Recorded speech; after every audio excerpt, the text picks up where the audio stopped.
Right, good morning, ladies and gentlemen. Can I welcome you all to the meeting of the Economy, Energy and Tourism Committee. Can I remind everyone present, please, to turn off all mobile phones and other electronic devices. We have apologies this morning from David Torrance, and I'd like to welcome in his place Joan McAlpin. As it's your first time on the committee, Joan, I have to ask you if you have any relevant interest to declare. Members to my register of members' interests, and in particular the fact that I write a column for the Daily Record newspaper. Okay, thank you very much. Okay, we'll move on to item 2 on the agenda, which is the continuation of our scrutiny of the Scottish Government's draft budget for 2013-14.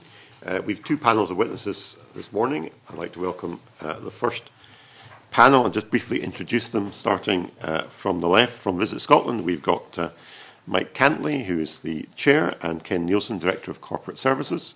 From Scottish Enterprise, we have Lena Wilson, who's Chief Executive, and Ian Scott, who's the Chief Financial Officer.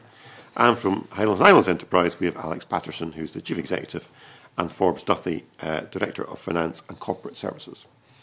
Thank you all for coming. Now, before we get into questions, I wonder if you would like to say something briefly by way of introduction in relation to the Scottish Government's budget. Perhaps Lena Wilson, would you like to start? Thank you. Good morning, convener, and good morning, committee. Thanks very much for the opportunity to come back. I always realise how quickly time passes when it's time to come to talk to the committee about our budget again.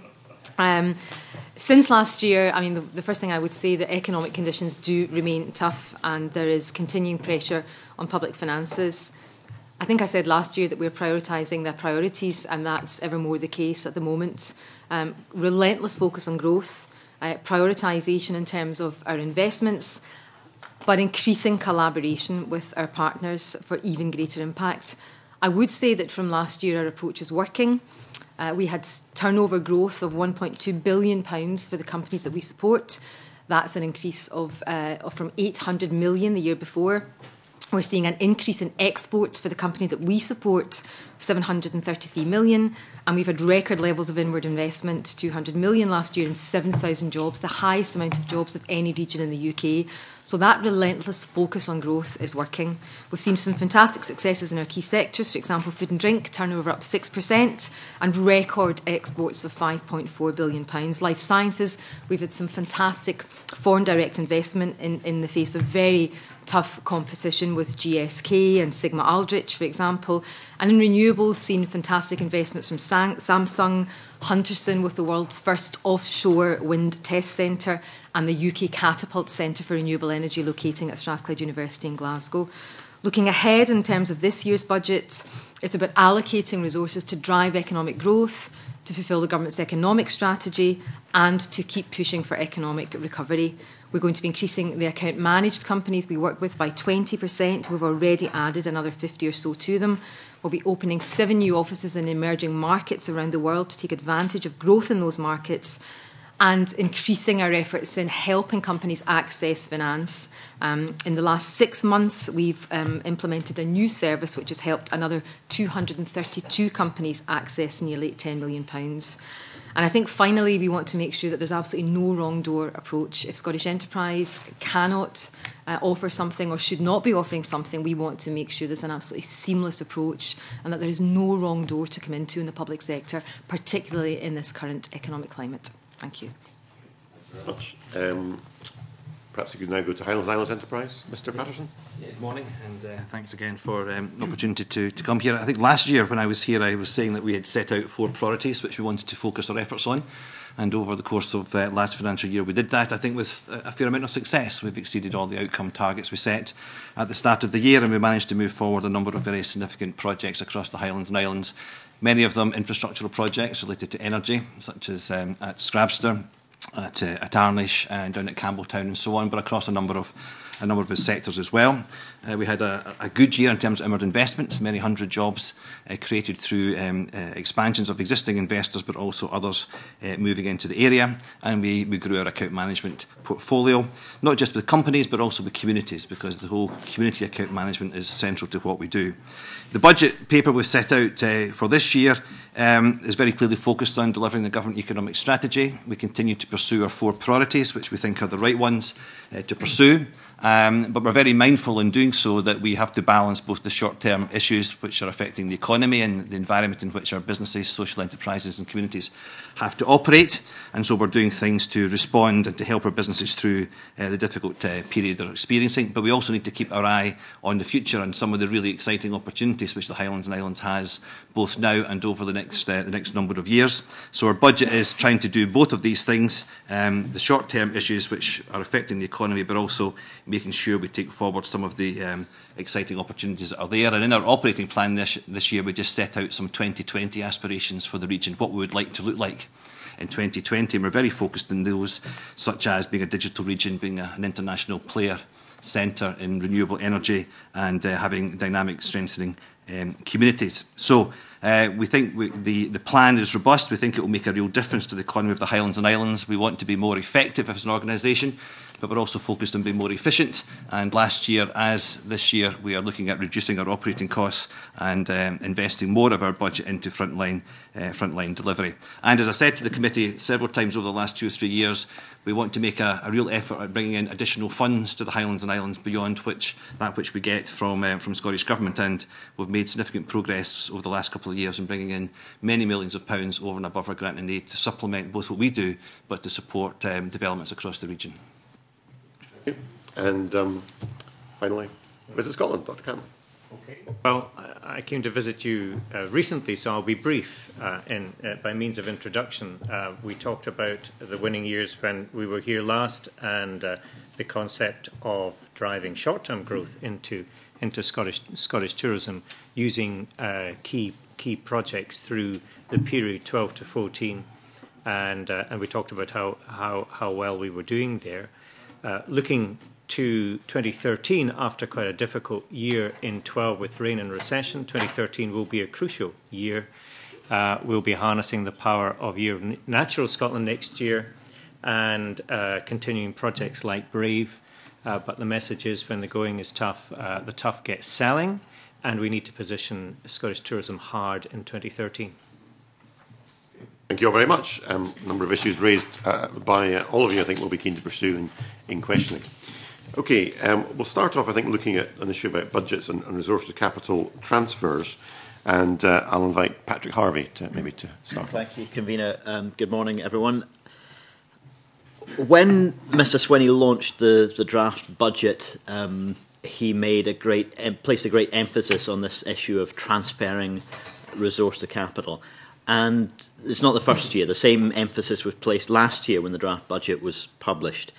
Now, if I remember rightly, when we had much the same or a comparable panel in front of us on last year's budget, the general view was, yes, we'll be doing a bit of that. We'll be transferring some of our budgets from resource to capital, but the government's not being very prescriptive in telling us how much of that should be going on, and actually it's nothing new.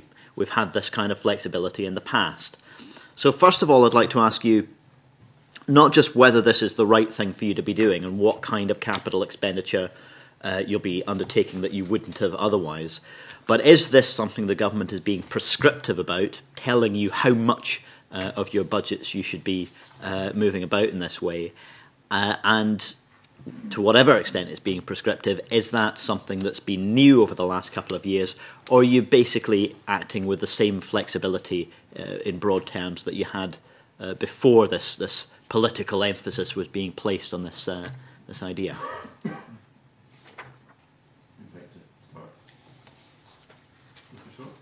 Yep, I'm happy to try and answer that on behalf of Scottish Enterprise at least. I think you should see from our submissions that have gone in, you can see the increase over the 3 years of this plan of the amount that is being transferred from the resource budget or from the resource fund into the capital funds. We're doing that given the overall decrease, I think, in availability of capital funding within the Scottish budget as a whole. But we're managing to maintain the level of expenditure on capital for us at about £122 million per annum. As far as how prescriptive the government is, we're not being told how much that should be, but clearly we discuss our plans with government on a regular basis, and we agree that those plans are sufficient for the government and they're happy with what we're planning to do. So it's not an absolute directive from them. As far as whether it's new that we're doing that, as I think I said probably last year, we have done that in the past. We have certainly not done it to the extent that we've had to do over this 3-year period in the past, but it's pretty much the same flexibility there to move from the resource budget into the capital side that we've had previously. The extent, the scale of it, although that's perhaps greater, it's your own decision-making that's directing that rather than the government telling you how much of that to pursue. We are putting our plans forward to the government, discussing those with them, and they are confirming that they're happy with those plans, but it's our decision to do that in the first place. Is that similar to the other agencies? Yeah, indeed, with Highland and Highlands Enterprise, the other important aspect is that the additional funds that are being made available from the government and through the shovel-ready initiatives as well, they're basically capital in nature, and recognising that option, we've always actively pursued that and been very successful in getting additional capital in that.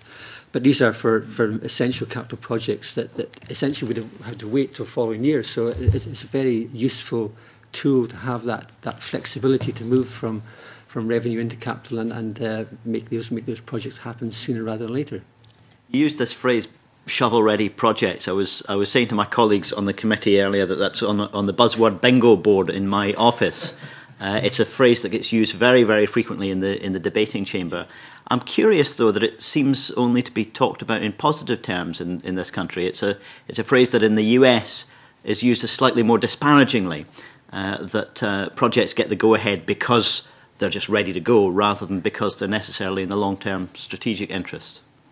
Well, certainly the projects that we put forward were already, we wanted to do them. It was just a case of we had to manage the capital available, and therefore they were going to happen later. I mean, in terms of the Forest Business Park and the Inverness campus, these monies became very welcome opportunity to actually accelerate spend. So I wouldn't see them necessarily as negative in any sense of imagination. They're very, very positive and welcome to our ambitions. As well. Thank you. It really ties in well with Patrick's last point. I mean, I think I said this last year, but I do want the committee to recognise that capital expenditure for its sake is not necessarily a good thing, and that none of us are moving in that direction. So any capital expenditure is in line with our strategic priorities, those things that will have the highest economic impact. And that's certainly what Scottish Enterprise continue to do. Most of our capital expenditure is directed at supporting companies. And directed at supporting their internationalisation and their growth, and it sits around 40% of our budget, which it has done historically. Yeah, I think for Visit Scotland standpoint, much smaller capital budget, but we are looking to vary, as you described there. This year really will be the first time that we will do that to a reasonable significant level. And really, for the principal reason for doing that is to improve the VIC infrastructure that we have through Scotland, and we'll be looking to invest in that to bring them up to what we think is a better standard going forward. And the final aspect of this really is what's taking the hit. If there's an increase over the last few years in the level of shift from revenue to capital, what are you not able to do that you might previously have done with money that would stay on the revenue side of that?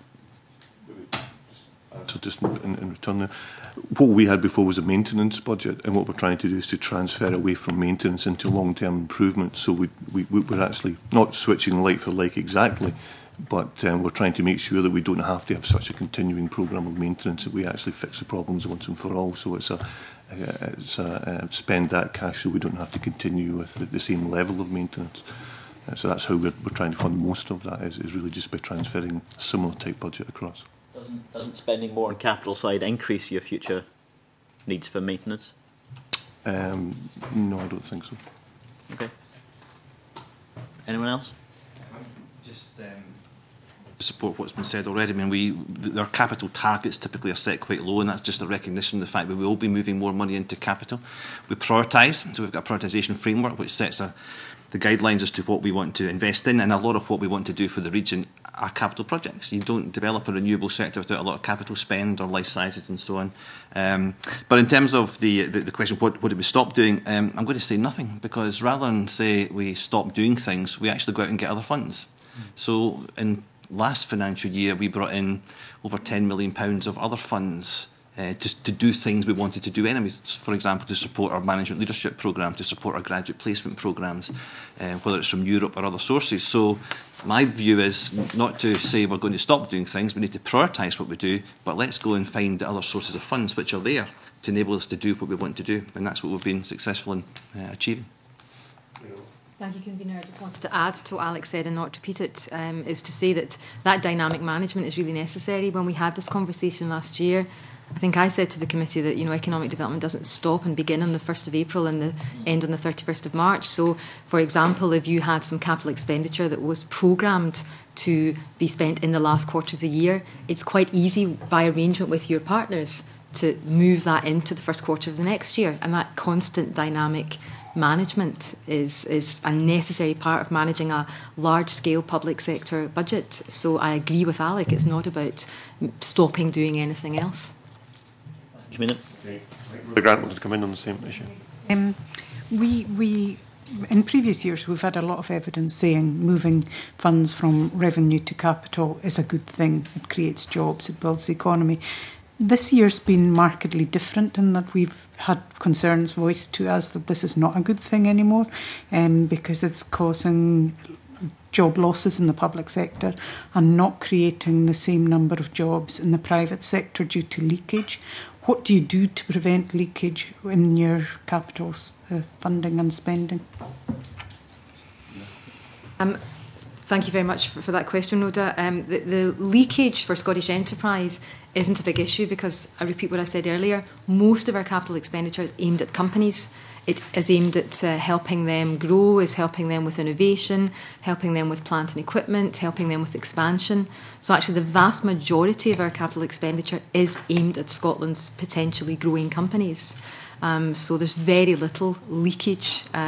If you pursue capital expenditure for its own sake, then that may well happen, but the vast majority of our capital expenditure is aimed at either indigenous businesses or businesses who are going to invest in Scotland from overseas. And how do you make sure they carry out that spending within Scotland, that the kind of plant improvements they make is not brought in from overseas and the like? How do you try and capitalise that spending to make sure it stays? We do as much as possible in terms of the supply chain. Part of the attraction of a foreign investor would be showing them Scotland's capability, showing that we had that supply chain, both in terms of goods and services, but also in terms of Scotland's construction services, and we would enter into those partnerships. We've made, as far as possible, changes that we can in terms of RSA to encourage local procurement and to do everything we can within the rules that we have. But actually a big attractor is that we have such a good supply chain in Scotland. I want to say anything on this? We're in danger of repeating each other, and so I don't want to do that. But please don't. I would plenty of other questions to get through. But just a couple of other things. I think the capital spend is important, and there's a broad definition of what is capital. It's not just buildings coming out of the ground.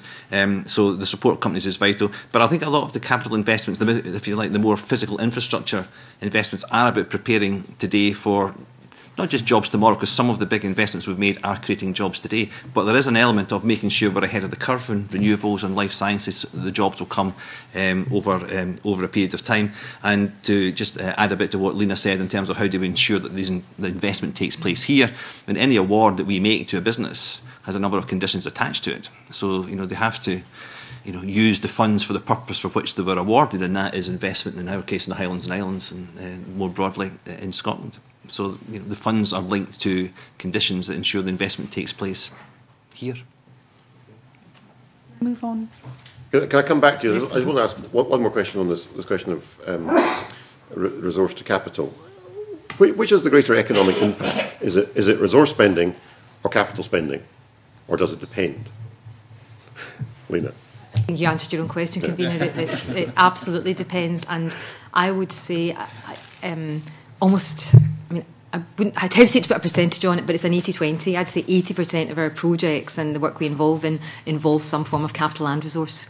If I think about the support to a company, it may be a significant plant expansion, but it'll also be leadership development or export development. And actually the art is making sure that as much as possible goes around any economic development project for the maximum impact. If there are no other questions on that topic, I'll let Rhoda move on to something else. Yes. Just turning to the overall economic challenge we face, and I was wondering what agencies think are the key initiatives that they're proposing and taking forward that will have the maximum impact on the current economic climate. Yeah, I'm happy to go first. I mean, there's a number of things which we're doing. I mean, right at the top of that list, I would just put our account management support. We're now working with over 600 organisations through account management across the Highlands and Islands. We assisted of 1,800 last year in total. But account management is at the heart of what we do. And right now, there's a lot of companies still growing. It's hard to go to an engineering company or a company in the energy sector that's not doing well, but it's not universal across all of the sectors. So while we have a strong and unrelenting focus on growth, we realise that for some companies the growth is not going to come now. So we're working with businesses to make sure they are sustainable and robust, so that when growth opportunities come, they're in a good position to take them. We just did a survey, a pulse survey of about 260 of our account managed organisations, and one of the things that comes back from that was the companies who are optimistic about the future, and many of them still are. Over 70% of companies are really optimistic about the next couple of years, but they're investing in management development, leadership development, innovation, so that they are prepared for the growth when the growth comes, because some of the markets, whether UK or Eurozone, are struggling markets. One or two other things that we're doing in terms of access to finance, we're just looking at how we can improve that. Again, it's interesting, quite a number of businesses do get the finance they look for, quite a number get some of it, but there's still a large proportion don't get the finance they're looking for, and we've got financial intervention tools whereby we can improve our intervention rates, or we can potentially look at providing some working capital assistance. So we're looking at these opportunities at the moment. We're working with the banks to see how we can be more closely aligned, particularly where we've got account managed companies in common. And we're encouraging more businesses to look overseas, along with SDI, looking at markets that are growing as well as those that are maybe more struggling at home. So a range of things, but fundamentally the account management approach is at the heart of it, and helping those who want to grow today to grow, but helping those who are maybe finding it difficult today but have the potential to grow in next year, 2 years, 3 years, to be sustainable in the current economic situation. Just adding and not repeating again, I think it's definitely a twin-pronged approach of this focus on the growth companies. 67% of the companies we work with actually increased their turnover. And that's really, really important, because those are the companies that are most likely to create jobs. 50% of them increased their profitability, and 44% increased their employment, very importantly. So as a source for jobs and growth, those growth companies are very important. But we've got to have a very strong eye on the bulk of the business bases that are struggling. Companies tell us that 3 things are important to them: access to finance, the impact of the Eurozone, and the impact of austerity measures on the marketplace. So I cannot underestimate the importance of the access to finance package. The 250 odd companies that we supported, new companies we supported, a huge proportion of those had difficulty accessing finance. Once we've been able to improve their capability, their capacity, make introductions, high percentages of those businesses are accessing either new finance or sourcing a form of finance which is better for them in the long term. So I think that's very, very important, to get our arms around those businesses and have an eye to helping businesses maintain their position through this very difficult period. Right. Two things maybe specifically in tourism, travel and leisure. The World Travel Market is next week in London. It's the annual get-together of all the major players in the world, all the multinationals. And the mood will be bleak, undoubtedly. It is a very, very tough environment across the world globally. And that is just the point, because Scotland has an opportunity to exploit the tough trading conditions if we inspire our industry to take advantage of the big themes in particular that we have in the short term, and to make a short-term difference. And seizing the opportunities like Brave, as an example that we talked about before, would be a classic example of that. So the first area is inspiring our industry that we can make progress, because it is tough across the world, is one feature. The second has to be that government can actually make a very meaningful difference in this area. I mentioned Brave, and we talked about our £7 million campaign to position Brave, that's Visit Scotland's campaign, to position Brave alongside Disney. Well, the marketing reach of our work alone is now 360 million across the world. That's what you can do when you focus and say, well, we're really going to go for this.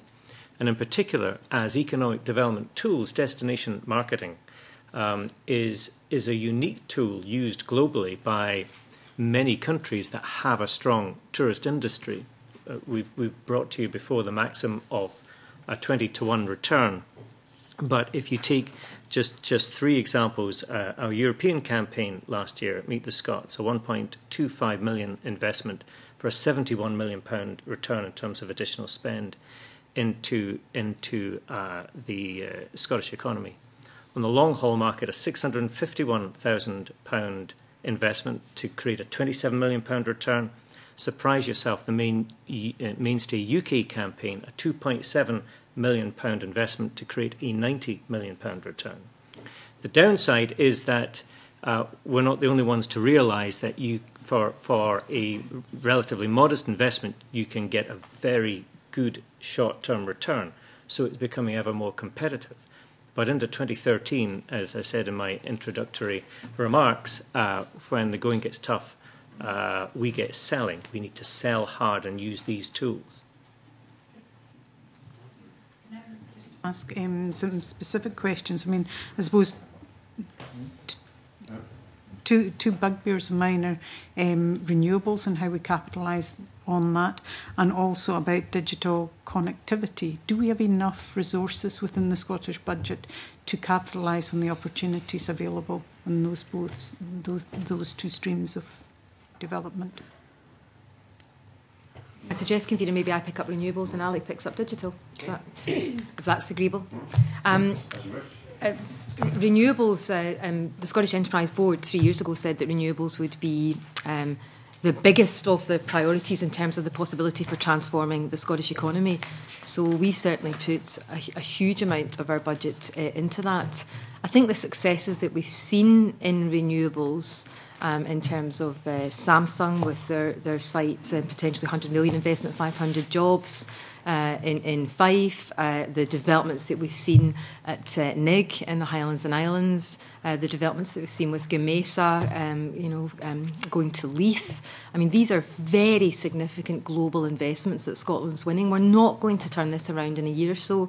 Renewables is a long-term game with committed long-term investment. And from my point of view, I certainly don't feel that there's any shortage of opportunity, shortage of commitment to Scotland, or indeed shortage of funds. There's not limitless funds, but we have to manage those, Rhoda, within the confines of the budgets that we have. But we're out talking to sovereign wealth funds, for example, all over the world about the potential to develop Scotland. We've got our National Renewables Infrastructure Fund for our ports. We've got the new £100 million from the government in terms of our REEF fund from the fossil fuel levy. So, as Alex said earlier, looking at every possible source of funding. Wind, wave and tidal are all at different stages of development, and they're at different stages of that cost curve. We're also looking at the oil and gas industry.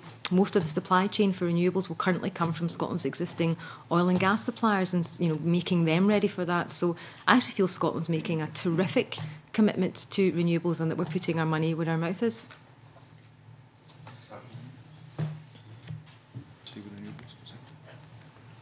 Mr. Patterson.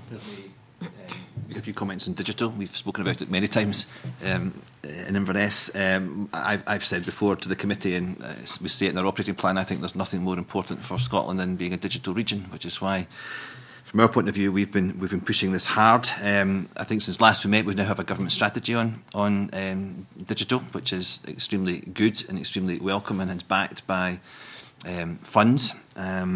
And it's broad brush in terms of covering both the infrastructure but also the community dimension and also the participation and digital inclusion. Is there enough money there? You could throw huge amounts of money at digital and it's still not be enough. I mean, we just saw yesterday the launch of 4G in some cities. I'd love the Highlands and Islands to have 4G. I'd love us to have 3G. Some bits have only got 2G at the moment. So that there is always a need for more. But from a purely Highlands and Islands point of view, we've got a commitment from the government to £120 million to support the rollout of superfast broadband, and we're just about to conclude a competitive dialogue procurement process on that. That will not get us everywhere. But in addition to that step change programme, which we are running for the Highlands and Islands, and which is about to start procurement for the rest of Scotland, there are funds for community broadband, there are funds for digital participation. So my assessment is that the funds that are there just now is a huge contribution towards moving Scotland to be a digital region. But more will be required in the future. And it doesn't just require public sector funds, it requires funds from elsewhere, from Europe and from telecoms companies to invest. But I think over the last 18 months or so, huge strides have been made, both in terms of the importance of this initiative, in terms of the funding allocated to it, and on the ground, things are about to happen in terms of rolling out the fibre. In the Highlands and Islands, I say we're just about to conclude a contract there. It involves laying 19 subsea cables, because from our point of view, you cannot just have it in Inverness, you have to have it on the islands as well. So over 1,200 kilometres of fibre optic cable to be laid. It is the biggest and most complicated broadband project almost in Europe, certainly in the UK and almost in Europe. So I think we can make real good progress, and I think the government is fully committed to moving the whole digital agenda forward. I think Dennis wants to come in on the renewables issue. Yeah, just on the renewables question, I was delighted to hear you say that you're starting to work with the oil and gas sector. How much of a role does the oil and gas sector play now within the renewables, and what role do they actually play? And do you use the Global Scot programme in trying to encourage investment? Thank you very much, Dennis. I'll maybe take the last point first. In Chicago just last month, on the back of senior executives that would be attending the Ryder Cup, I held alongside the First Minister an oil and gas roundtable for, I think, 8 global Scots from Houston, Calgary and wider in the US, not just to talk about oil and gas, opportunities in shale, for example, but very significantly the opportunities around renewables. So everything from, to your first point of your question, everything around the operating in a hostile environment, the transportation that the oil and gas industry is used to. These are going to be very inhospitable environments, potentially for offshore wind. So using that, using aspects of the engineering supply chain in oil and gas, not just oil and gas, but also looking at things like aerospace, composite development for lighter materials. And so there are very significant opportunities. You see companies like the Wood Group, like Clyde, companies that would be supplying the oil and gas supply chain actively involved in either currently looking at renewables opportunities or working in those at the moment. We're working with, I might not get the exact number right, but it's in the region of 600 or 700 Scottish companies at the moment in a particular initiative to get them ready for the renewable supply chain, and many of those are currently in the oil and gas sector. The oil and gas sector is now actually sort of going into a sort of generic programme of we are now the energy sector, although oil and gas has probably got another 40, 50 years of production, certainly in the North Sea. They're actually starting to invest in some of the R&D towards the renewables because they can complement it with the skill force they have. I think many of them are doing exactly that, and we've got a particular fund, £10 million, to look at that kind of innovation in terms of these oil and gas companies, and to make sure that we've got the most efficient, low carbon approach to oil and gas that we can. And we mustn't forget that sector grew by 4.5% last year, and 50% of it is exported. It's a very important international sector for Scotland. Lastly, what are you doing in a positive aspect to encourage the inequality aspect of getting girls into that sector? Because there's obviously been a sort of stereotypical, has been a man industry for a long time, and I'm just wondering, does Scottish Enterprise have a role in trying to encourage opening up that field to young women? I think as politicians and potentially as parents, I think you all have a role. I know at least one committee member whose daughter is an engineer in the energy sector, who I'm actually going to be meeting in the next month or so. So I think that's a terrific example. I was harangued in the press for apparently criticising doctors, lawyers and accountants and saying that everyone should go into engineering. Of course, that wasn't the case. What I was trying to say was that we should be aligning all of our young people to the opportunities in the economy, and girls are very underrepresented. Steel Engineering, who have launched Tresta, one of Scotland's first academies for renewables engineering, has just taken on their first female apprentice, and that's hard going for that young lady. I met her, she's extremely impressive, but very, very welcomed into that environment, and the more of that we see. But we've all got to be responsible for this. It's not just about engineering, it's about aligning our young people to the actual opportunities in the economy. So I certainly will trailblaze that as much as I can, and Scottish Engineering and Women in Technology, all of these networks have a very strong role. I would suggest we've got to educate our teachers as much as possible in terms of these opportunities. I think Joan McAlpin had a supplementary in the same area, and then we'll come back to Rhoda. Thanks very much, Convener. You mentioned discussing the opportunities in shale when you met Global Scots in America. Could you tell us a little bit more about that, what you see those opportunities as being? In particular, I'm interested in the shale reserves in the south of Scotland around Canonby. It's very topical, Joan, thank you for the question. I think we're at the very early stages of our understanding. However, in November, I have a leading Global Scot who is based in Houston actually coming to Scottish Enterprise to hold a workshop with us in terms of what his organisation is doing, the presentation he recently made to his board, and I haven't had the chance to talk to Alec about it yet, but I will be inviting colleagues from Highlands and Islands into that as well. So I think this is about, I said that we should be looking at each and every opportunity that we can, and I think we're at the early stages of that. I am certainly technically deficient and not competent enough to give you a lecture on it today. About to explode at this point, but I'll go. I'm past it. I'll go back to Rhoda. Phrase low carbon approach to oil and gas was the bit where you lost me. Rhoda. Thank you. Can I just, I suppose, direct my first question to Visit Scotland, possibly with an emphasis on the digital connectivity, because it's not only important for businesses who are trying to sell more widely, it's also an ask for a visitor to Scotland that we have digital connectivity. Most people want to stay in touch while they're on their holidays now. Are we doing enough? And are there barriers to expanding our tourism businesses if we don't proceed with a bit more speed than we are currently? Well, visitscotland.com is transforming into a digital media base which will travel with you as long as it knows where you are, and it needs connectivity to be able to achieve that. The whole principle, we discussed this before, but the whole principle of visitscotland.com will be a machine that tracks where you are, learns what you like, and will be able to guide your journey and make sure, hopefully, any visitor will spend as much as possibly can, maximise spend as they go. So from that point of view, it is very pioneering. It does need good connectivity. Well, I think we are doing enough. At least we're spearheading the machinery at our end as an industry.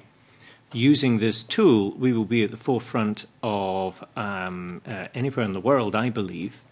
But we do need connectivity, and it's always going to be slightly challenging when we have such challenges in terms of connectivity through some parts of the Highlands and Islands in particular. But I think we are in a good position, and we're certainly seen. It's certainly seen as being a competitive strength for Scotland as we sit. Rhoda. Chick Brody. Thank you. Good morning. I wonder if I may start with Scottish Enterprise, but it also applies, I think, to High. Your base expenditure, direct expenditure, looking at the level 4 income expenditure analysis, shows that last year you budgeted 27.4 million. These are direct expenditure. Clearly, there are indirect elements that will be added to that. The outturn is likely to be 26.6 million, and next year it goes up to 28.7 million. Scottish Enterprise has done a great job in terms, and SDI, in terms of increasing the potential or the actual export sales over the next 3 years by about £700,000, as you indicate. I just wonder, in terms of what I'd like to understand, what the timescales as you see for increasing our international presence. Do we have the skills, the leadership, the management and indeed the culture to push our international presence forward. I'll come back to funding in a minute. And the reason I ask for that is we are still talking about increasing our export targets by 50% by 2017. I have to ask, on the basis of all of that information, do you realistically believe that the budget settlement that you have gives you adequate resource to achieve our medium to long-term international growth targets? Quite a few questions in there. Chick, thank you very much for them. Maybe I'll just try and answer all of them, and if I don't pick up anything, please do come back to me. The budget that we allocate to SDI on behalf of our partners in the Scottish Government and Highlands and Islands Enterprise, that budget line is largely around things like managing our current 23 offices all over the world, paying for premises. It vastly underestimates the amount that both Scottish Enterprise and Highlands and Islands Enterprise spend on internationalisation. Almost all of the work that we do with companies is helping them to get to a position where they can internationalise. So the red herring, if you like, and I think we discussed it briefly last year, is that the budget line for SDI is the cost of kind of running SDI. In terms of the timescale for those new offices, I think just after I was at the committee last year, I went to Brazil and we had a good look at Brazil, and we've actually now got a member of staff out in Brazil trailblazing that and deciding where the office should be. Next month, I'm going out to West Africa and to South Africa because we've got a couple of members of staff from our Paris office, for example, out there, and someone else who knows the market, kind of trailblazing that for some of the Scottish engineering companies. We've just opened our new office in Calgary, for example, to take advantage of those markets. So it's going as fast as possible. What I would say, it's a bit like renewables. You can't just throw money at exporting in 1 year and those companies become exporting. It's about making sure that the companies that are currently very good active exporters and have a success replicate that in other emerging markets and new markets. So that's one strategy. The other strategy is vastly increasing the number of exporters. So, for example, we supported 1,400 companies through a whole range of trade and investment opportunities. And just since the end of 2010, we've taken an additional 2,000 companies through the Smart Exporter programme. So that's getting the appetite for investment, for exporting, getting the culture of exporting. This is a lot of capacity building. At the heart of this, Chick, is leadership and ambition. So actually showing opportunity. Nothing as good as showing a role model. There's no point us telling people how good it is, but to say, this guy did it, he's just like me, look at the markets he's in. We've seen food exports top $1 billion, and I think it's been down to that. So that's why I asked the question about leadership. But there's a bigger question is, do we have the culture, do we have the appetite in some of these companies to actually go international? I mean, I know that you're doing a great job at driving things, but inherent within the Scottish culture, the business culture, is there an appetite to say, yes, I must go and export? There are undoubtedly companies who have opportunities and who don't export, and trying to understand why is a constant challenge. And actually, it's not about Scottish Enterprise or SDI being great. It's got to be about the companies. But I was starting to use the food and drink example there.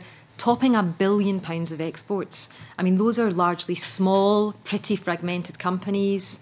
You know, so if you look at what Brewdog are doing, some Innocent Guns, some of the beer companies, some of the salmon companies, look what Albert Bartlett are doing with their deal with Walmart in the US. These are terrific role models. And the more that the Scottish press can write about the great job that Scottish companies are doing overseas, I think the more inspirational that will be to companies. To the target, I'm going to stick my neck out here and say we should have a massively high target. If the target's to increase it by 50% and we only get 45, we'll all be delighted. If the target's only 30, we'll only get 25%. So I don't know with my hand on heart if we'll absolutely hit that 50% target, but it's absolutely worth going for, and it should be as ambitious as possible. And the early signs in the last year are, you know, pretty positive. But this is going to be like a hockey stick. It's going to be ramping up. It's not going to be next year everyone's going to become an exporter. Let me just tougher than that. Onto that. Sorry, last year you managed 2,035 companies in the growth sector. You plan to increase that by 20% by 2015. That's 407 companies. This year you've increased it by 38. That means you have to find 369 companies to achieve your target over the next 3 years. Some might be optimistic about the pipeline. I'm not particularly optimistic about the Business Gateway feed-through. And as chairman of the cross-party group on social enterprise, I know that's what some of the problems are. How are we going to increase and generate the flow of into the Premier League, if you like, the high growth companies from these particular sectors? Given that we're doing about 36 startups per 100,000 employees a year, and our survival rate isn't much better at the lower level. How are you going to find the 369 companies over the next 3 years? Maybe if I can just clarify for the committee something you said there. The 39 companies is actually, I think it's 40 odd now, and it's only the year to date. So that's only since the beginning of our financial year, and this is only November. So I'm an incredible optimist. So if you double that to 100, then you start to wrap that up. Again, look, I'm for big targets. If it's, please don't beat me up if it's 19% and not 20. Do you know what I mean? When it's support. I don't mean me necessarily. But let's have a big target here. So how are we going to do it? Well, we've already got another 40. Hopefully that's 100 by the end of the year. Hopefully the next year you can make that another 120, and then as the word gets out, you make that another 180, and you might get to 380 and not 400, whatever that number is. But we've got to do it by getting the message out to as many companies as possible that there's opportunity. We've got to help them with access to finance. We've got to take them to new markets. We've got to show them as many role models as possible, and we've got to have the most flexible approach to business growth as possible. On that basis, follow on, one of the things that's come through in the social enterprise sector is access to funds is important. I know you've done a lot of work in terms of the access to finance programme, etc., etc. But the big issue is business support. And now we're talking about high growth companies. Do we really have the skills to support, both internationally and domestically, the companies that you're trying to push forward, i.e. to support the, let's say it's not 369, let's say it's 250 over the next 3 years. Do you believe that we have that inherent skill available in providing the business support to achieve the higher growth targets that we're setting? I think there are undoubtedly challenges, and I think we all need to up our skill set in internationalisation. Having me criticised for spending money in a flight to Japan, I can't do my job sitting in an office on Waterloo Street, and so we all need to think like that. We all need to think more internationally. We need to get our young people moving more internationally and just generate that culture of ambition. We need to be writing about it in the media, but we have terrific people that work not just in the public sector, but we've got terrific people that work in banks, that work in accounting firms, that work in the intermediary markets. So we've done a lot more work with them so that there's a whole network of support around companies. It shouldn't just be HIE or SE or Business Gateway.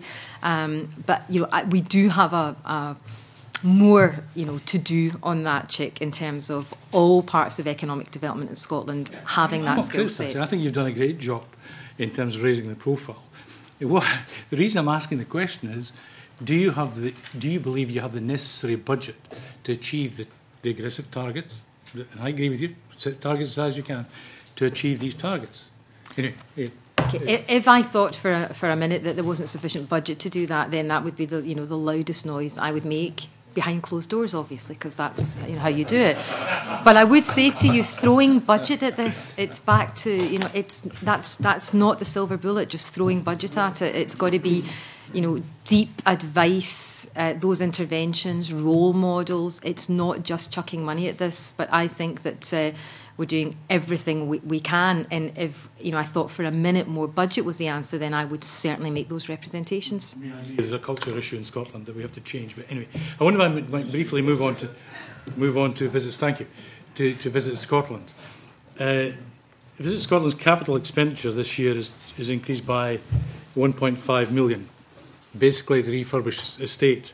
And following on Rhoda's question, investment in your digital strategy. Now, we know that you spent, or are planning to spend 900,000 with Newmind on the website. I don't know what state that's at. But in looking at ICT contracts across government, can you tell us how much you're actually spending on IT? And is the current system fit for purpose? And do you plan to spend any more on internal IT systems? Well, Visit Scotland's made up of two digital parts, if you would like. There's an internal support element, which is probably classical IT. It supports the servers, it runs the networks. Spend on that area of the organisation is maybe 250,000 salary and total costs through the organisation. The other section, as you say, is the Digital Scotland project. Of that, we are capitalising to say £900,000 worth of cost over the next 4 years as we phase that system in, and it becomes live and it expands through the various phases. So it isn't all going to new mines, the money we said. There's an element of internal labour costs being capitalised in there as well. So we need to be clear that there isn't, it isn't all external. There's actually some internal labour costs that's been capitalised through that project as we run through. £900,000 on that project? No, we are, but the project is made up of a number of components rather than just straight procurement, is really what I'm trying to say, Chuck. In terms of what the project will do, I think that really brings along to what Mike was saying earlier. Is it going to create something that we don't think actually exists in a national tourism agency just now, which is a gateway, if you would like, of information about Scotland, which will follow the consumer around Scotland and will link what Scotland has to offer with the people, the consumers, the tourists who actually want to go and buy that. One last question, tourism is, in my book, an export industry, right? And clearly, one that has you've raised the profile and are doing a good job in terms of that. One of the things that surprises me, though, in terms of our internationalisation, is when I look at the budget, while the government have increased their allocation, the other funding streams, income streams, are falling. Why is that? Well, there'll be a mix of reasons around that. As you say, we generate roughly 13 million of our cash from other sources other than straight government. And these sources are many. We have 2.5 million from local authorities. And what they tend to be doing is up-weighting or localising, should we say, existing marketing programmes that we're doing. So they're looking to that. In the past, local authorities would look to actually do a bit of that, but also they would look to actually effectively pay core grant to the VIC network. That's largely gone now. So part of the income reduction we see there is really a change in how the local authorities choose to do business with us. We now self-fund the VICs, and we're working in partnership with them in marketing campaigns. So we're providing a service to them in that respect. If you look at retail income, like everyone else, we're suffering the same problems in the high street. So we are suffering some issues there. Sorry to interrupt. Here we have an organisation which has got increases marketing profile, is doing a good job in selling its main product, like the winning years. Why are we selling internationally, our capability and getting people to understand? Well, not just internationally, right. Domestically, to get more, an increased revenue stream other than from central government. We are looking to do such things, Chick. I mean, I guess to take that point, really is, I guess, partnerships is an obvious example there, where we would work with an organisation like perhaps Highland Spring or perhaps EasyJet or one of the other airlines to work with them to use our marketing, their marketing expertise to make our expenditure go further in that respect. So we merge the two lines of spend together and we get more marketing. We can then be very direct in our marketing in terms of where we're placing it. For example, with EasyJet, the new lines that are coming in later this year or into next year, what we'll do there is actually it will be in that general catchment area of the air. So we're very directive in terms of where we're actually making that expenditure.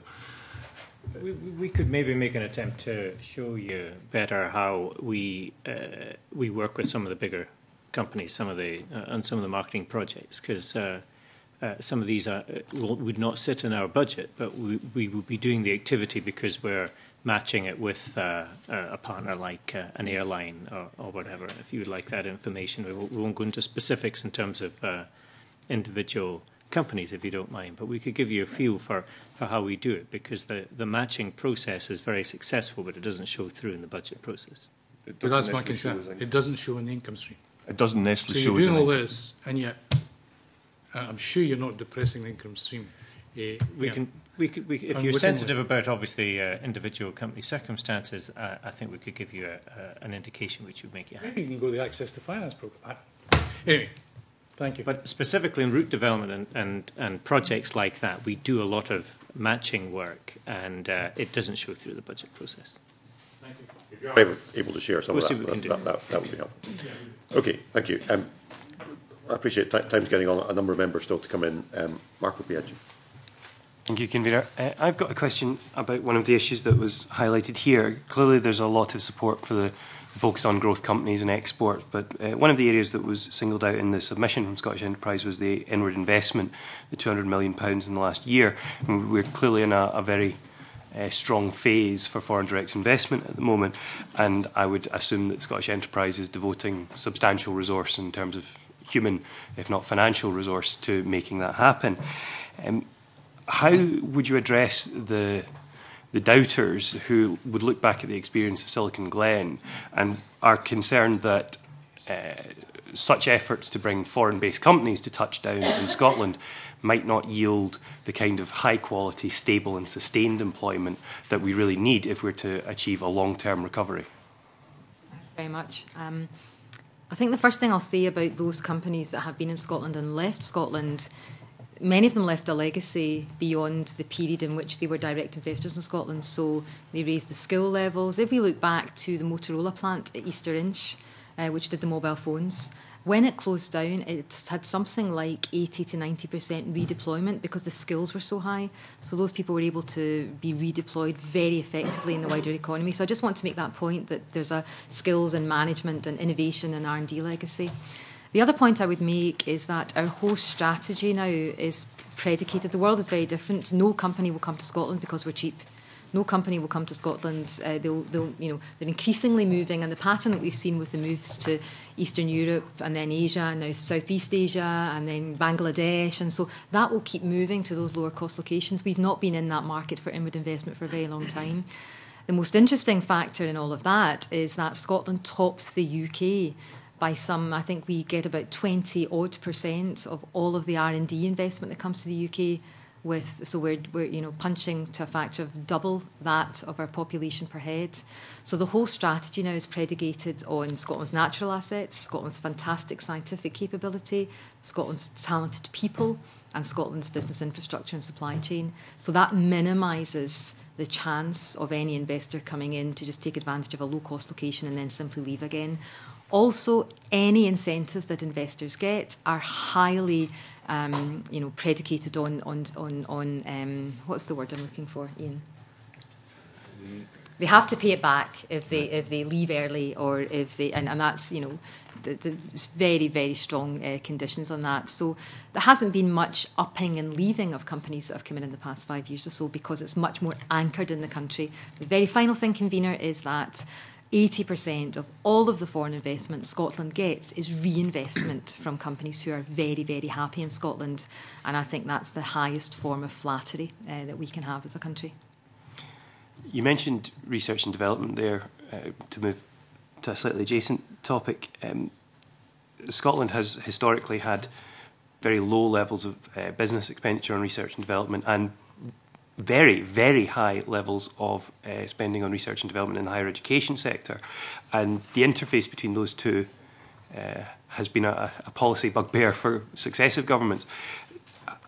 Are there steps that you see set out either in the budget or in your internal plans funded by the budget that can help bridge that? Because I noticed in your submission as well, it highlighted that the contribution from Scottish Enterprise was providing a deep understanding of potential markets and commercial experience, whereas what I've heard is that the real shortage that they're looking for, certainly from the university in my constituency, is access to appropriate capital and equity support at the early stage. So have you processes in place to address that? I'll be as brief as I can because I know we're short of time. There are several aspects to this. The first is that we did have a history of investing very heavily in IP and mostly with our universities. If you think the whole business process is IP to IPO, we're much further along the right-hand curve of that. So it would be, other than some legacy programmes, very unusual for us to be just investing in university IP for its sake. Highly commercialised university IP, like the Catapult Centres on renewable energy, and some of the work that we do with the School of Informatics in Edinburgh with stem cell research, very highly commercialised against a global opportunity. Exclusively, other than legacy, all of our work in R&D is with companies accessing university IP, or indeed in the wider innovation agenda. Scotland performs not as well as the rest of the UK on BERD because of our basic company infrastructure. However, in terms of innovation, actually we're performing just as well, and in some regions better than the rest of the UK in innovation. So it's all about putting all of that into, I would say, commercialisation so that companies can grow out of that, and then putting all of the access to finance around that. We have a specialist high growth unit which almost exclusively works with high-tech ideas that come out of IP and commercialise those as quickly as possible. And do you find you have the ability to access private networks as well? The business networks are very useful for new startups coming out of universities or anywhere else. We do, and Scotland has the most active business angel network in Europe, and those business angels don't just form a ready source of finance, they're also very high level advice. Most of them have done this before themselves, so we've got a pretty good network of that. Although I would say that in some areas part of our strategy is not just foreign investment, it's global entrepreneurs, it's global specialists that we want to attract to Scotland also, Marco. Comment, just going back to your first question on inward investment. I think inward investment pipeline is strong just now, and as Lena said, it's not just those new, it's those who are here expanding. But I think the R&D focus is really important, and also an awful lot of the inquiries that are around just now looking for higher level skills. So it's not just the manufacturing. I think that is important. In our Inverness, for example, LifeScan decided to make their global research centre for blood glucose monitoring there. Hard to up sticks and move. A high, 100, 150 R&D people. I just wanted to make another comment on your comment about R&D more widely. I think there are two important initiatives which both ourselves and Scottish Enterprise are involved in, working very closely with the Scottish Funding Council. One is the expansion of Interface, and that has made a real difference of linking businesses to the academic expertise within universities and colleges, and we've seen a big increase in the number of businesses engaging with that. And then secondly, all three agencies are working very closely together on the Scottish Innovation Centres. New initiative focused on a number of sectors, but to try and just accelerate that whole issue of commercialising academic expertise as well. So I think there's a number of things in there, but I think this whole thing about innovation and R&D is absolutely critical in terms of our company's support, given the economic situation we're in. Okay, Gillian McCall. My question is for Scottish Enterprise. I was heartened the weekend to read in the Sunday Herald that Neil Francis, your Senior Director of Technologies, has said that you want to prioritise big data storage, and that you've commissioned a consultancy to look at the best possible sites for data centres. I just wondered how much of the budget you plan to devote to this, and what you see as the potential for Scotland, because I know that in the past, I think before your own tenure, Lena, we missed out on some of the big names who went to places like Iceland and Sweden instead. Scotland, Joan, certainly aware of that.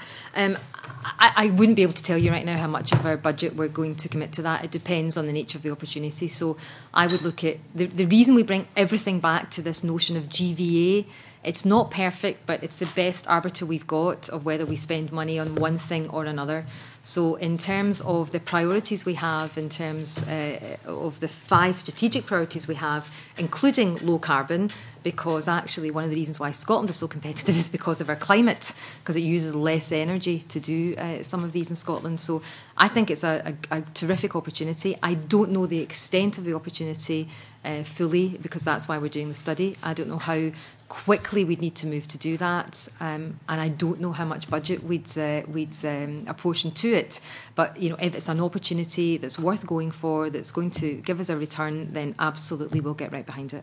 And I'm happy to share actually the survey with you, or the study. You can certainly be involved in that. I'd really appreciate that, because as you said, Echo Feckin in my constituency was identified at quite an early. My region, I should correct myself in saying, was identified at an early stage as an ideal place for data storage.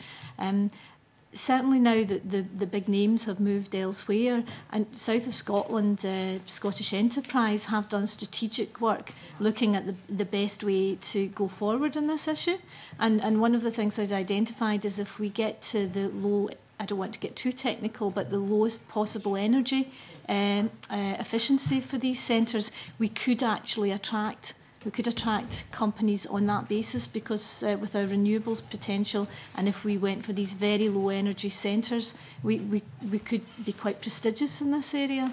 Is that your understanding of the way that you're going to approach things? Absolutely my understanding. I would describe this as almost a niche within a niche. So, the very low energy users in that niche market. So I do think that there's further international opportunities that have not yet been pursued. Sure. Do you think there's a role for the public sector in this? Because I know that the strategic work that south of Scotland, Scottish Enterprise have done, they're very keen on perhaps using public centre data storage as a kind of flagship. If the government, for example, directed data to these very low energy centres, that could act as a flagship to bring in international business? I think undoubtedly, not just in data centres, in procurement and a whole range of issues where the public sector can use its resources to almost seed something, to get something going, to de-risk some of it, and to show that it's important, then that is obviously acts as a magnet and an attractor to the private sector. Okay. So this is an area undoubtedly where that could be a possibility. Right. Thanks very much, and thanks very much for your offer to share the information. No problem. Yeah, and a brief supplementary on this issue from Chick Brodie. Just on that point, before I was elevated to this high position as an MSP, I was involved in trying to bring a company from the States, which did health compliance and audit. And one of the things we were talking about is the disaster recovery of medical records in the States. Where would they put them? And the suggestion was, if we'd had this data centre, they might be in Scotland. I mean, are we actually selling this type of capability abroad? Yes. Yes, we are. We have got a proposition. We would call, so we would have, for every opportunity, we would have a detailed proposition with marketing material. We'd have information on the sector, on the opportunity, on Scotland's strengths, on our academic strengths, on our low carbon targets. And so we have had and do have a proposition around data centres, and we've had active marketing globally over the past 5 years or so on that very subject. And unfortunately, we have missed one or two. There's no point not conceding that. Thank you.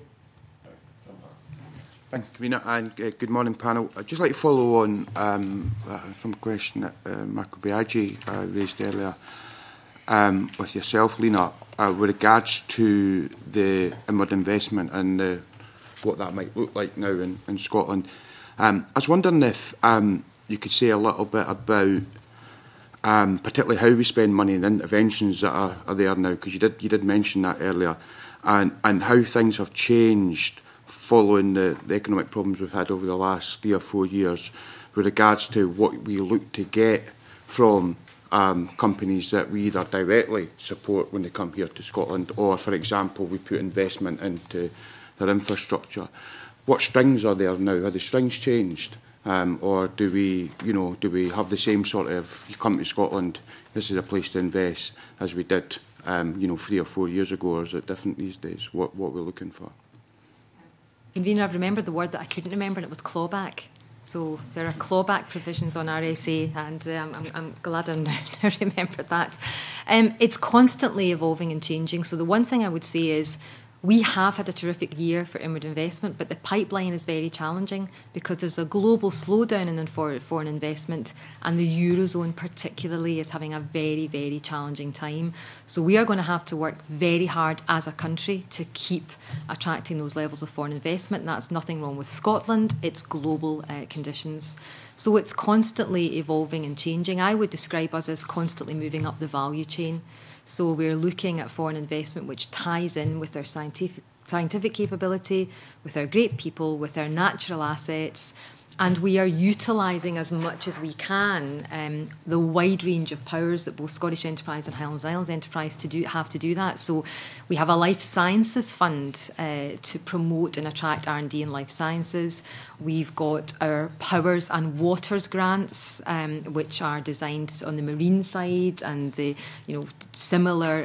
We've got our National Renewables Infrastructure Fund for offshore wind. So we're doing everything we can. The competition looks at that. To go back to something Mike said earlier, and they think, "Oh, we'll do that too." So you've got to run very fast to stay firm. The main sources of incentive, if you like, are still around regional selective assistance and things like Training Plus, where we can train the workforce.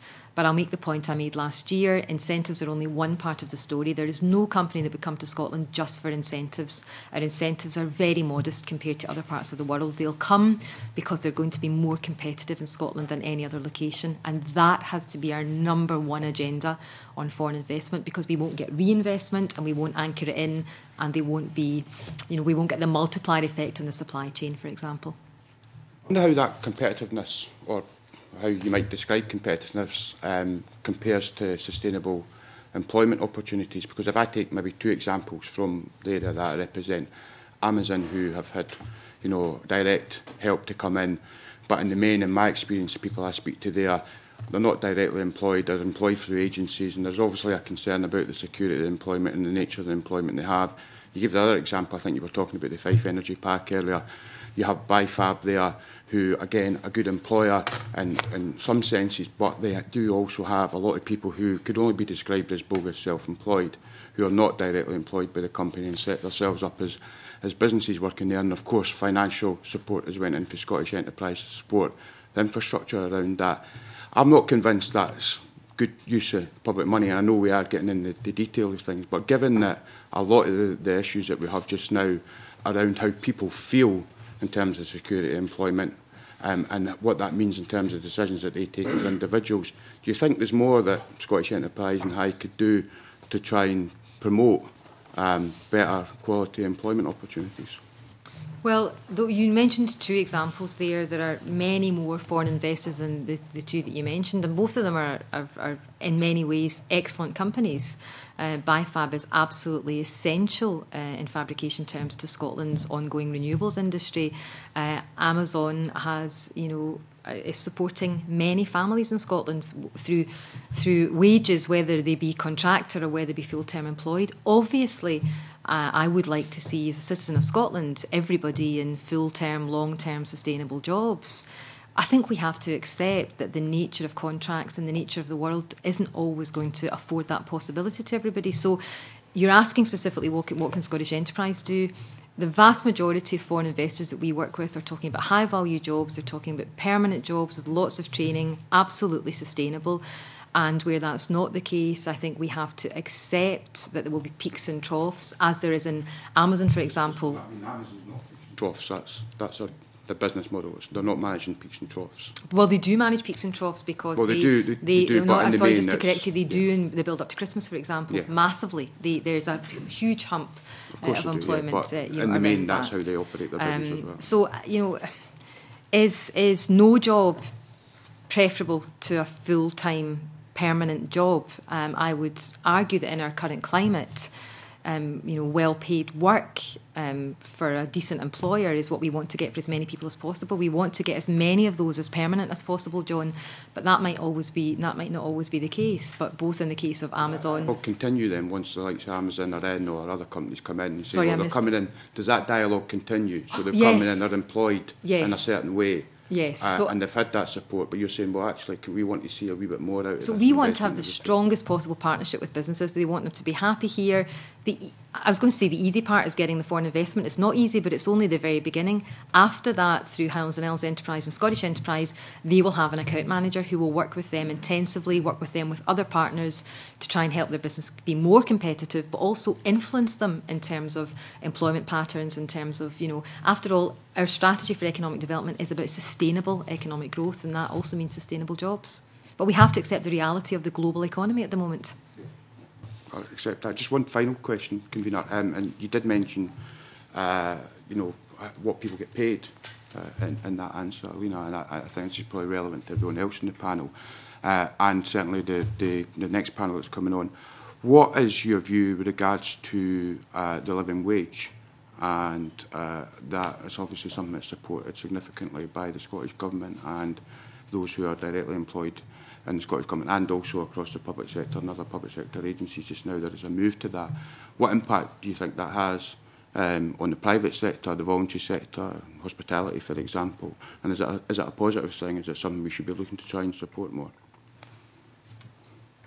Convener, is that directed? Well, any other panel to everyone. I don't mean to sound trite, but it's a necessary and good thing. A living wage is a good thing. Certainly Scottish Enterprise, in terms of our commitment to our own employees, the example we give to others, the encouragement we give to companies. It's other than, I'm trying not to sound trite here, but it's extremely important, and our influence in that and the influence we have on the economy is significant. Might want to say something from the tourism sector, but sector by sector, I guess there are issues here. Well, I would agree with Lena. I think the other point, and if I remember, I made it when I was here last time, which is crucial, is there are really good jobs available in the hospitality industry. We need to be confident about the visitor economy and be more confident about encouraging people to take up these opportunities.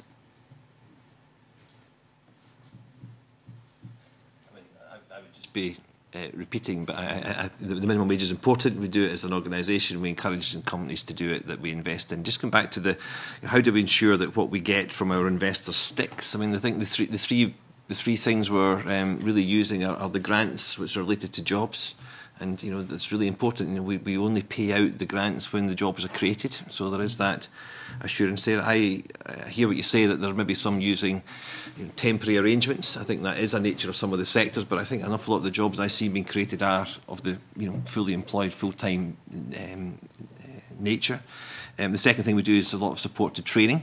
And again, that's linked to the jobs being created and the skills being developed. And the third is around property infrastructure. So there's a whole range of things we can package to support an investor. But my experience at the moment is that those who are investing are doing so because either they're here and like what they've got and are going to expand, or in a number of other situations, they've looked around a number of locations around Europe and chosen Scotland, and it's not always the grant. In fact, it's usually not the grant that's the deciding factor as to why they come here. We've got a company that came into Murray recently, and we didn't offer them as much money as other parts of Europe, but they wanted to be there. Location for a life science company was the big issue, and they chose for us to be there. So there's a whole package of things that go towards the decision-making process, but we certainly tie down offers to the delivery of what they say they would do. Okay, Mike McKenzie. Thank you, Convener.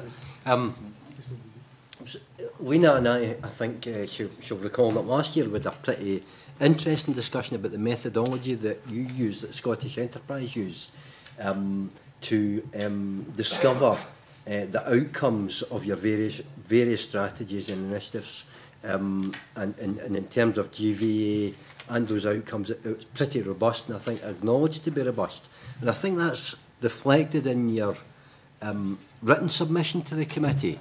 When you talk about account managed companies growing their turnover by more than 1.2 billion, that's a pretty hard number, and I think that approach is commendable. But my question is really for Alec. Alex is, what was a wee bit surprised at is that the written submissions from HIE don't seem to carry that same, robustness of figures. So that I just wondered if you're able to tell us just now, in terms of your account managed companies within the HIE area, what's your equivalent to that figure? both in terms of, you know, the increase to turnover and, you know, as a percentage say on last year? And I mean, I think we do track our impact in a number of ways. I think I said to the committee last year, rather than just measuring how much we do, we've changed fundamentally to measuring what difference we make through what we do. And in our output measures for the year, both last year and this year, we've got sort of information that we could share with you. For example, one of our top line measures is the forecast increase in turnover by businesses we support. So every time we support a business, we are working with them to develop their growth plan and assessing with them what difference our support will bring to that business over a 3-year period. And we go back to see whether what was forecast has actually been delivered. So, for example, last year, through our support to businesses, we expect to deliver over £100 million of additional turnover through these businesses in the Highlands and Islands over that, typically a 3-year period. And our account managers working with these businesses go back and make sure that what is forecast actually is delivered. That equates to 33 million per annum then, is it? Am I correct there, or is it as simple as that? It'll vary. I mean, on top of that, you've got to add on the £44 million that was forecast in export sales. And then there was the 1,400 jobs that was forecast to be created. So every time we make an investment, we're defining what the outcomes are. A minute, because what I'm interested in is that, you know, that it seems to me that a kind of it would be very helpful if both agencies use the same approach, if you like, so that we can look at the value for money that's provided in similar terms, if not identical terms. And given that Scottish Enterprise have been, you know, commended throughout the UK for the robustness of their measurement system, I'm surprised, you know, that HIE don't appear to use the same system, the same methodology. Well, our teams work together. I mean, I wouldn't want you to have this idea, Mike, that, you know, we don't know what we're achieving. I mean, I think that would not be right. It's difficult to know, when you make an investment in a business, exactly what that is going to produce over a period of time. But the basis of our investment is that working with the business, we see the plan and we can see the route that takes us towards delivering these outcomes. And all we can do then is go back and see, well, did that outcome actually materialise? And that's the evidence base which we're developing. But you mentioned earlier on, you know, when you were speaking earlier, that you're supporting some businesses, you know, as account managed businesses, where they may not be growing at the moment. Yep. So, whereas last year we were talking about, there was some criticism indeed of of both agencies, where they were looking exclusively at account managing businesses that were showing the capability of high growth. There's been a change, at least as far as HIE are concerned. No, there hasn't. I mean, the focus is still growth. I think what I was saying earlier was, does the growth have to happen now or next week or next year, or is it the potential to grow over a period of time? So growth is still the fundamental criteria in terms of how we would work with a business, or whether we would work with a business, the potential to grow. And that, you know, can range from big companies who are international, turning over millions of pounds, to small local businesses in some of our fragile areas where they're important to that community, and their growth will be significant to them and their community, but it may not be the same as some of the big companies who are operating internationally. But it's the potential, the desire and the ambition to grow that is a fundamental requirement or characteristic of the businesses that we work with. Okay. And in terms of inward investment then to the HIE area, you know, Scottish Enterprise are telling us about an attraction of 200 million in the last year. That's terrific. Do we have equivalent figures for HIE, the HIE area? We probably can disaggregate them, and there might be an element in which the SDI figures incorporate the Highlands and Islands and the rest of Scotland, so we need to check that. But what we did note in our results for last year was that we created 1,400 jobs across the Highlands and Islands, and an additional 400 were created through RSA awards. And I would have been pretty sure in saying that most of that was for inward investment jobs supported by RSA grants. Yeah. You appreciate the point I'm getting at, though. It would be helpful if both, you know, both agencies reported in the same or at least similar terms, so that we could, get a better understanding, because it strikes me that Scottish Enterprise have really pioneered some useful territory here, and I'm surprised that HIE don't follow suit and therefore report in similar terms. Just finally, in terms of generating exports over the last year, are you able to give me figures on that? Yep. In the 11-12 year, we, through the businesses we supported, we have got turnover export growth of 44 million from the businesses we're working with. That sounds encouraging. To go into just an area that's not within your budget, the 120 million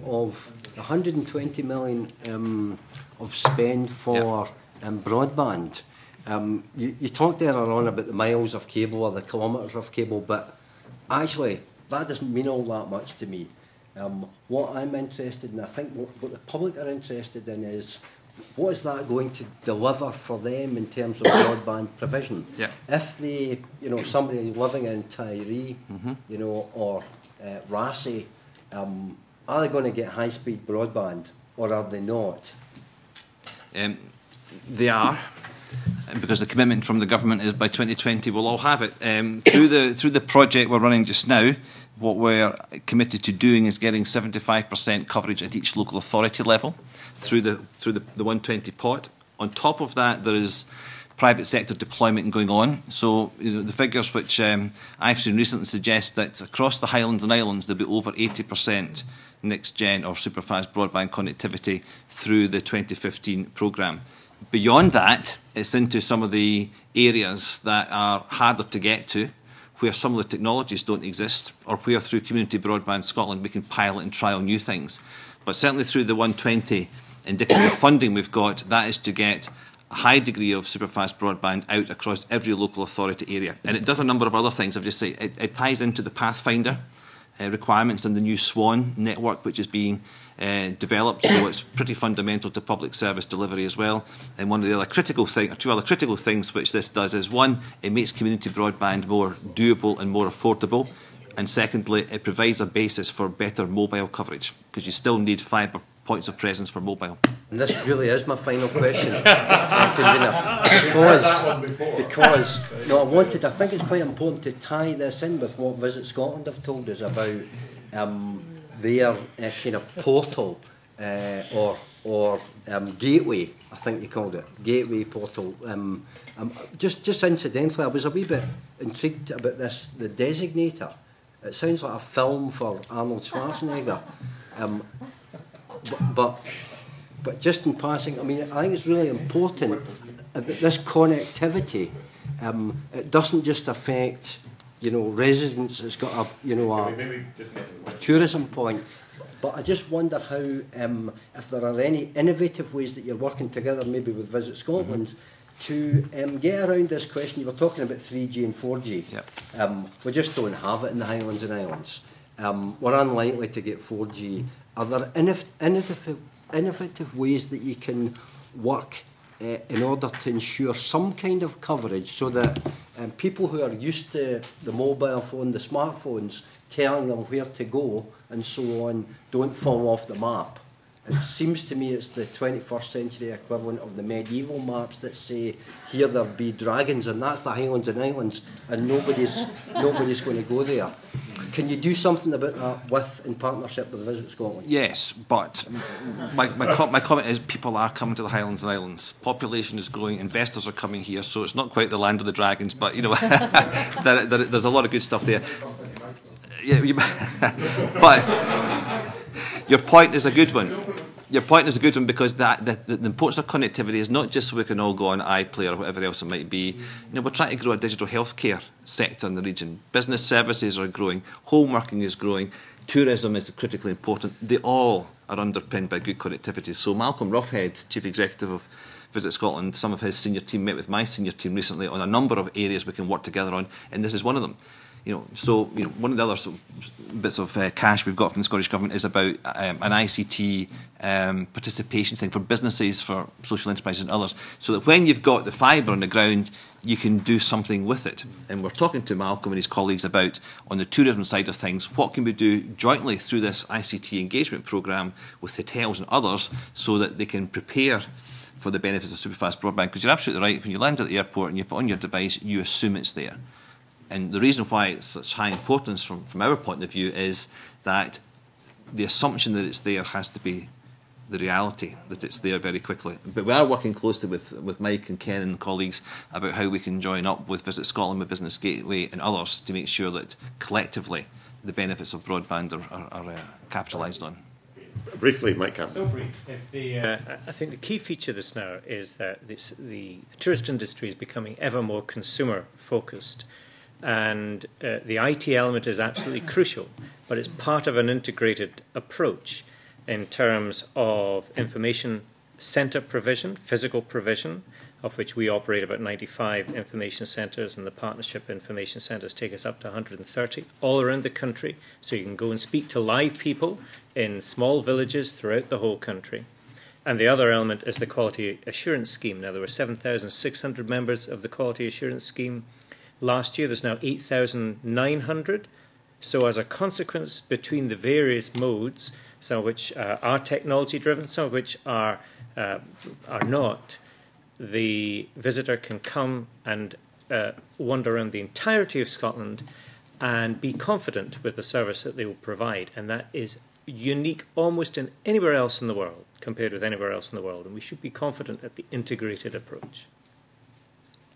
Thank you. Right, time is pretty much up, but I've got three specific questions I want to address that we've not had time to get to yet, haven't already been covered.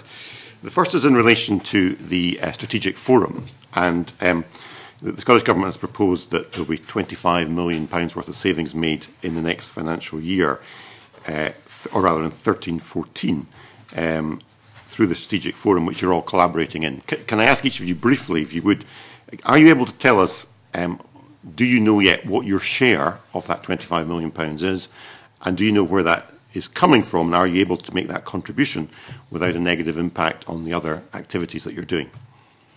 Lena Wilson? Yeah. Mr. Scott? Yeah, I can answer that one. It is too early to tell what that is. We haven't discussed those figures yet for how that 25 million is going to be split up next year.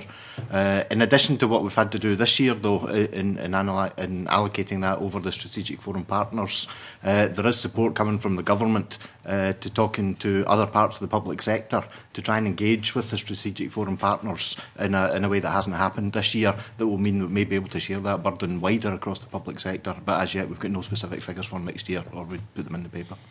That is the same for Highlands Enterprise? Yes, indeed, yes. And Visit Scotland? Okay, that's very helpful. Right, second point. This relates directly to the budget relief for Scottish Enterprise and Highlands Enterprise. This afternoon, Parliament will be voting on the Unoccupied Properties Bill, which, as I'm sure you know, has the potential to increase the rates burden for empty properties. And I imagine both SE and High have a large property portfolio. Do each of you know how much, if Parliament passes this bill, this is going to cost your organisations? Scottish Enterprise? Yes, I do. It was the reported figure was way in excess of what it's likely to cause us. We answered a Freedom of Information inquiry very robustly and very highly caveated, because this is like trying to estimate which properties will be vacant and which won't. And we included all properties where a lease may come up in the future. So the reported figure was 700,000. I think the Scottish Government reported 400,000. It's likely to come under the 400,000 and be in the region of 344 to 350,000. Okay, and can you just explain to me briefly what the difference between the two figures is?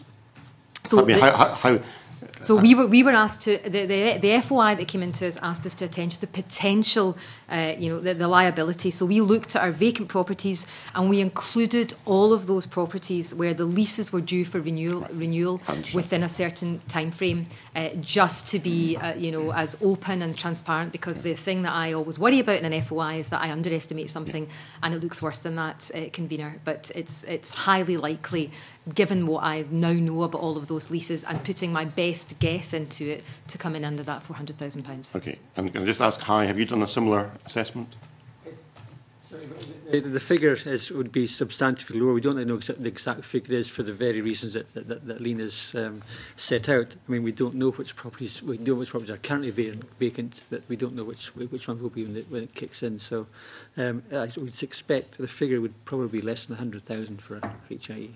But I mean, just so we're clear, and I know Chick Brody wants to come in with a very brief supplementary.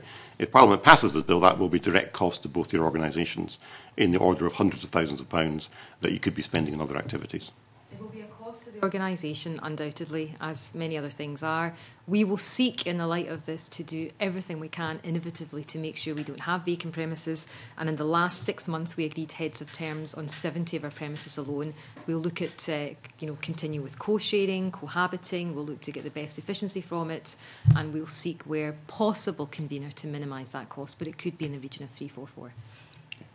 Okay, Chick Brody, briefly. Just to follow on that. This is a bit unfair because I only have the level 4 spending for Scottish Enterprise, but your forecast for 2012-13 property disposals is 5 million. Yet next year we're talking about 15.5 million in the current environment. I mean, how realistic are your targets, and not just Scottish Enterprise, in terms of disposing of unoccupied properties, but also the other properties that you have? I'll maybe answer that. I'm sure actually I can probably speak for it's very challenging, but we've been in constant dialogue with the Scottish Government this year in terms of, we work very hard to achieve our property disposal targets as part of our income. That is a very challenging environment because of the general moribund nature of the property market. So that's not something that will be a surprise to any of the officials or any of our colleagues in Scottish Government. We've all been in constant dialogue about that. Exactly the same. We've got quite a number of deals that we'd like to do and buyers would like to do, but the property market is just struggling at the moment, so the targets are challenging. Very brief, please. In terms of the empty properties bill, since it's been mentioned, could you tell us the damage that you think having a lot of empty, almost derelict properties in some of our town centres does to inward investment in tourism? Oh, tourism. Gee, hi. Brief response, please. Well, it's a worry. I live in Callander, and there's more vacant property than I've seen in certainly my lifetime, I would say. So it is a worry, but it goes back to the questions of confidence. You look to 2013 as a tourist season globally. Well, where is the strength? Well, actually, we have some real themes throughout the year of Natural Scotland. Gee, what an opportunity. So we have to inspire and drive and lead our way through this, and these properties will fill. Quite confident about it. Okay, maybe I can just ask my final question, which is actually on tourism. As you know, Dr. Cantley, the committee recently took evidence on the winning year strategy of Visit Scotland. Now, we had an announcement just the other week that the gathering, which was due to be part of the Year of Homecoming 2014, has been cancelled by Stirling Council, who had the rights to it. Now, there was a report in the Herald newspaper at the weekend that the US Council of Scottish Clans and Associations have put an email around their 60,000 members, basically expressing concern about this and saying it would be prudent to put plans on hold for travelling to Scotland in 2014 until there's better clarity about what is going to be on offer. I mean, maybe I could ask first of all, were you surprised by this announcement from Stirling Council? And secondly, what plans are there to make sure the Year of Homecoming is a success, notwithstanding that this event, which was, I assume, to be the anchor event of that year of activities, is not now to take place? Well, let me update you with my understanding of the position. How you describe the trilogy is correct, although where we are now, I think we've moved on some way which wasn't represented or reflected in the article, certainly as I read it. Stirling Council bought the intellectual property rights for the gathering and had intended initially, I believe, to host a gathering about mid-July in 2014. Subsequent to that, though, in conversation with partners, they have decided, the Council have decided it would be better to support the National Trust's plans to celebrate the Battle of Bannockburn at the end of June, which is also in the city, obviously. And so my understanding is that there will be a clan event at that time, at that event. So that will include features like the clan convention and clan parade, etc., etc. And of the two clan bodies, there's one based in Scotland that Sir Malcolm leads, and there's one based in America that Susan, who is quoted, leads. And my understanding is they're both very pleased with that. So even though we'd made that progress before the article came out, unfortunately that wasn't reflected in the article. So it would appear to be coming together well. There wouldn't be a specific gathering, but there will be the events that are most important to the clan societies surrounding the Battle of Bannockburn celebrations that National Trust are leading at the end of June. But I think the other important thing to say is that homecoming is about far more than just the concept of gathering. And we've been inviting bids from organisations who would like to host events during the period of homecoming, and we're sitting on something like 160 of these, of which we've not got to the position of allocating yet. But the whole concept of homecoming is a year-long celebration, and the Battle of Bannockburn will undoubtedly be a signature event in the midst of that. But the whole concept is a whole year, and we've also said to the clan societies, whilst this particular event is important to you, there will be clan events and a whole variety of other events going on through the whole year that people will enjoy and should be hopefully mindful at coming for more than just the couple of days. I think it's the 28th to the 30th of June that the celebrations will be taking place in Stirling. So that's the update as I have it. And given that obviously it is a blow that this event will not take place as originally planned, will you be making more of an effort now to build other events in or promote other events taking place in 2014? Well, yes is the answer to the question, but it looks to me as though we have the ideal compromise coming together for the event in Stirling for the Battle of Bannockburn. But it is important. People often put the two words gathering and homecoming together, and that's quite different concepts. There won't be a gathering as such, but homecoming is a celebration that goes on all year, and there will be events through the whole of the country, and we need to focus, I think, on that. And in particular, I think, make sure that we do satisfy the needs and wants of these clans people, because despite the challenges of gathering 2009, the satisfaction of visitors through that year was very, very strong, and we need to be sure that we can do that again in 2014, and we're committed to achieving that. Okay. Nobody wants to follow that up, and we are well over time. Thank you very much for that, and thanks to all the panel for your contributions. It's been a very, very long session, and we've covered a lot of ground, but it's been very helpful, and we'll suspend shortly to allow a changeover.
Right, if we can reconvene, can I welcome our second panel of witnesses. Thank you for being so patient. We're running a little bit behind time, as you probably gathered. If I just introduce you from my left to right, we have Judith Robertson, Head of Oxfam Scotland, Peter Kelly, who's Director of the Poverty Alliance, John Dickey, who's the Head of the Child Poverty Action Group in Scotland, and Graham Bissett, who's the Chair of Children First. Welcome to you all. Before we get into questions, would you all like to say something briefly by way of introduction? Maybe start with Judith and work our way along the panel. Thank you very much. Thank you for the invitation to be here. It's very uncustomary, I have to say, so that's good. Basically, we recognise that the budget is being set in a time of constrained spending, rising austerity measures, which are having a disproportionate impact on poor people in Scotland. Citizens Advice Scotland establishes that estimates that £2 billion has been taken out of Scotland's economy, or will be, as a result of welfare reform, and that this is a difficult context to be setting a budget that is looking at poverty proofing. And especially considering the status of disadvantage in communities prior to this recession. So the recession is exacerbating an already difficult situation for a quarter of people in Scotland who have really failed to take advantage and benefit from the economic growth that Scotland did experience prior to the recession over the previous 30 years. From our perspective as Oxfam, trickle-down didn't work. It doesn't work anywhere around the world, as far as our experience is concerned, and so we're in a difficult context, and we would see, for example, in Scotland, health inequalities being exacerbated over that time. For the purpose of this conversation and this budget, from our perspective, the overriding objective of the budget is to recover to an economy and an economic system which, from our perspective, has failed a quarter of the population of Scotland. And if we're going to go in a direction back to something which is failing, then that's probably one of the biggest mistakes we can make. From our perspective, we need a new prosperity in Scotland, a new way of shaping economic expenditure, a new way of looking at the economy to make it into more of a servant of the people rather than the master that currently seems to be driving it. So we have an overarching query, I think would be an underestimated way of saying it, about the purpose of government and therefore the purpose of the budget. We see lots in the budget to welcome, specifically, that being said, and we see other things where there are challenges. So I'm assuming that the questions will open up some of those areas. Thank you. Peter Kelly? Similarly, welcome the opportunity to come and speak to you today, and I think many of our concerns, the concerns of the Poverty Alliance, are similar to the ones that Judith's just outlined. I think we also recognise the constraints on the budget. I think everyone recognises the constraints on the budget. And we face significant challenges. We face challenges in relation to the impact of welfare reform. That figure of £2 billion will probably be repeated again. We also face challenges in terms of unemployment, but not also unemployment, but also underemployment as well. And in relation to the labour market, I think we face significant challenges when we're looking at addressing poverty. We face significant challenges in terms of low pay, in terms of the growth of part-time employment, and how those factors, how that kind of labour market growth where it is taking place, either contributes to or hinders our efforts to tackle poverty. And we also face issues in relation to community empowerment, regeneration, and addressing fuel poverty. So a very broad range of concerns, I think. In terms of the direction of travel that the Scottish Government has set out in this budget, in many ways, there, again, as Judith says, there's much to welcome. The emphasis on prevention, the approach to building community assets, to mitigating the impact of the recession and the impact of welfare reform. The direction of travel is useful in those areas, but I think you would be not surprised to hear me say that more could be done. And finally, just to echo Judith's points again about I think we need to be clear about the impact of growing the economy, that growing the economy by itself will not address the problems of poverty and inequality. We have been through over the last 20 years, various periods of growth and recession. But in those periods of growth, particularly in the first part of the last decade, we saw a reduction in poverty, but we can't say that the growth, the significant growth that we had during that time really drove down poverty as we might have expected. So we can't set our store only in growing the economy. So in setting our budget in Scotland, I think we need to take a more sophisticated, a more poverty-sensitive approach to how we use our limited resources. Okay. John Dickey. Thank you. Yeah, like others, very much welcome the committee's decision to scrutinise the budget from an anti-poverty perspective. As Child Poverty Action Group, our key concern, our key focus is on how this budget can help tackle the poverty that undermines and damages the lives of so many children across Scotland, but also how it imposes huge costs and ongoing costs on the public purse in the future. The context is that the latest official figures tell us that 1 in 5 of Scotland's children still living in poverty, 220,000 children growing up in families that have incomes inadequate to the task of raising children in Scotland today. In the face of those challenges, we've welcomed 2 key Scottish Government policy objectives. The first is the Child Poverty Strategy, which sets out what the Government will do within its powers to eradicate child poverty. It's a strategy where we broadly welcome the thrust of that strategy, but it's a strategy that's based explicitly on the belief that it's vital to invest, and this is the words from the strategy itself, invest in eradicating child poverty and inequality, including income inequality.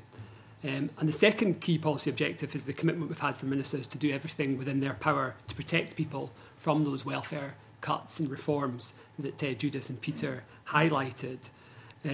So I think our concern for us is how can this budget help to deliver? What does this budget do to deliver those commitments, those objectives that the government has set itself? In terms of specific priorities for us, these have been in terms of leading up to the budget and feeding into the budget process, to try and identify potential for investment in key devolved passported benefits that might help mitigate some of those cuts and squeezes on family incomes that we're seeing as a result of UK policy. Secondly, for investment in the Replacement Social Fund, which again hasn't actually been in the budget, but we have had a commitment since from the Scottish Government to invest 9.2 million in the Scottish Welfare Fund, something that we very much welcome. And then the third area is to identify what resources agencies across Scotland, statutory and voluntary agencies, need to be able to provide the advice and information that the families they work with need if they are going to continue to get, or going to get, every penny that they're entitled to, whether in or out of work, as the benefit system goes through such huge changes and as their incomes are squeezed as a result of other pressures. Thank you, Convener. Good morning, everyone. Children First seeks to help a large number of vulnerable children and young people throughout Scotland every year, many thousands, in fact. And I think it's fair to say that the root cause of the sort of problems that affect those children and young people is very often poverty. So as an organisation, we're very pleased to see the clearly stated intent behind the budget to address poverty. For example, measures to support young people into employment, into apprenticeships, and to continue with college education, affordable housing, fuel poverty measures, and perhaps particularly from our point of view, the continued emphasis on early years and early intervention in child and family welfare. A feature of the work that Children First does is the recognition that it's working with families that very often has the best outcomes, and by families I mean in the widest sense. That very often enables us to find lasting solutions to problems often caused by poverty. In other words, we recognise that the solutions we're seeking are actually quite complicated and involve a number of different people. So while the core of the budget in this respect seems to us to make sense, we have a couple of difficulties, I think. The first one is seeing clearly how the various strands, the various initiatives can be brought together to achieve the outcomes that we all desire. There's no doubt, certainly in my mind, that the government is serious and sincere in its objective of alleviating poverty. But, you know, to address the concerns of this committee, you've actually got to get into the budgets of several large departments within the draft budget document. I mean, you'll know what they are. And each budget, each departmental budget, contains several budget lines which are intended to bear directly on poverty. And then when you look at the narrative, there are several references to pots of money with clearly good intent behind them, but which don't then appear in the detail of the budget analysis. And if you put into the mix that, you know, looking at the public sector in the round, a significant portion of spending with an impact on poverty is contained in local government budgets, which is clearly additional to the government's own budget, the picture becomes even broader. So, I mean, the point of this is not just accounting or accountability, even though those are important. The fundamental point is that tackling poverty seems to us to be a widespread and complicated problem. And the budget document which allocates the resources should really follow the principle of trying to bring a cohesive approach to the efforts to tackle poverty. And my final point is that, in a sense, it's an incomplete document because it doesn't provide much detail on outcomes. And I think if we're looking at a proposal to spend a substantial amount of money, having the outcomes that are desired set beside the investment in resources would be very helpful. So in summary, our view of the budget, the thrust of the budget is positive, especially against a backdrop of reduced resources, but we believe it would be beneficial if the presentation of the deployment of resources was more coordinated and also that the outcomes were stated so that we can all get a fix on the most important thing, which is getting results. Thank you all very much for that. We are a little bit short on time this morning, so I would give members my usual exhortation to be brief, succinct and focused in their questioning. And if we can have answers that are as brief and succinct and focused, that would be very helpful too. And also, conscious we have quite we have a large panel. We have 4 individuals, and I appreciate you all want to have your say. But clearly, if you all answer every question, we're going to be here till tomorrow morning at this time, never mind lunchtime. So I would ask questioners if they could direct their questions specifically to an individual or individuals, and then if others want to come in, perhaps they could catch my eye, and as time allows, I'll bring others in as well. I'm going to start off, I think, looking at the fuel poverty issue and invite Rhoda Grant to ask the first question. I suppose my question is more directed to Peter Kelly. And as you're aware, our budget covers fuel poverty. Do you believe the measures included in the budget are sufficient to meet the fuel poverty eradication targets of 2016? I think the evidence that you would have heard from Energy Action Scotland when they gave evidence to this committee would suggest that the resources aren't going to be sufficient. It's not simply a question of resources coming from Scottish Government, of course. It's a question of price rises and the activities of the energy companies. But I think, in summary, no, it's unlikely that we're going to reach those targets. And I think this committee had also talked about the need for an investment of around 200 million.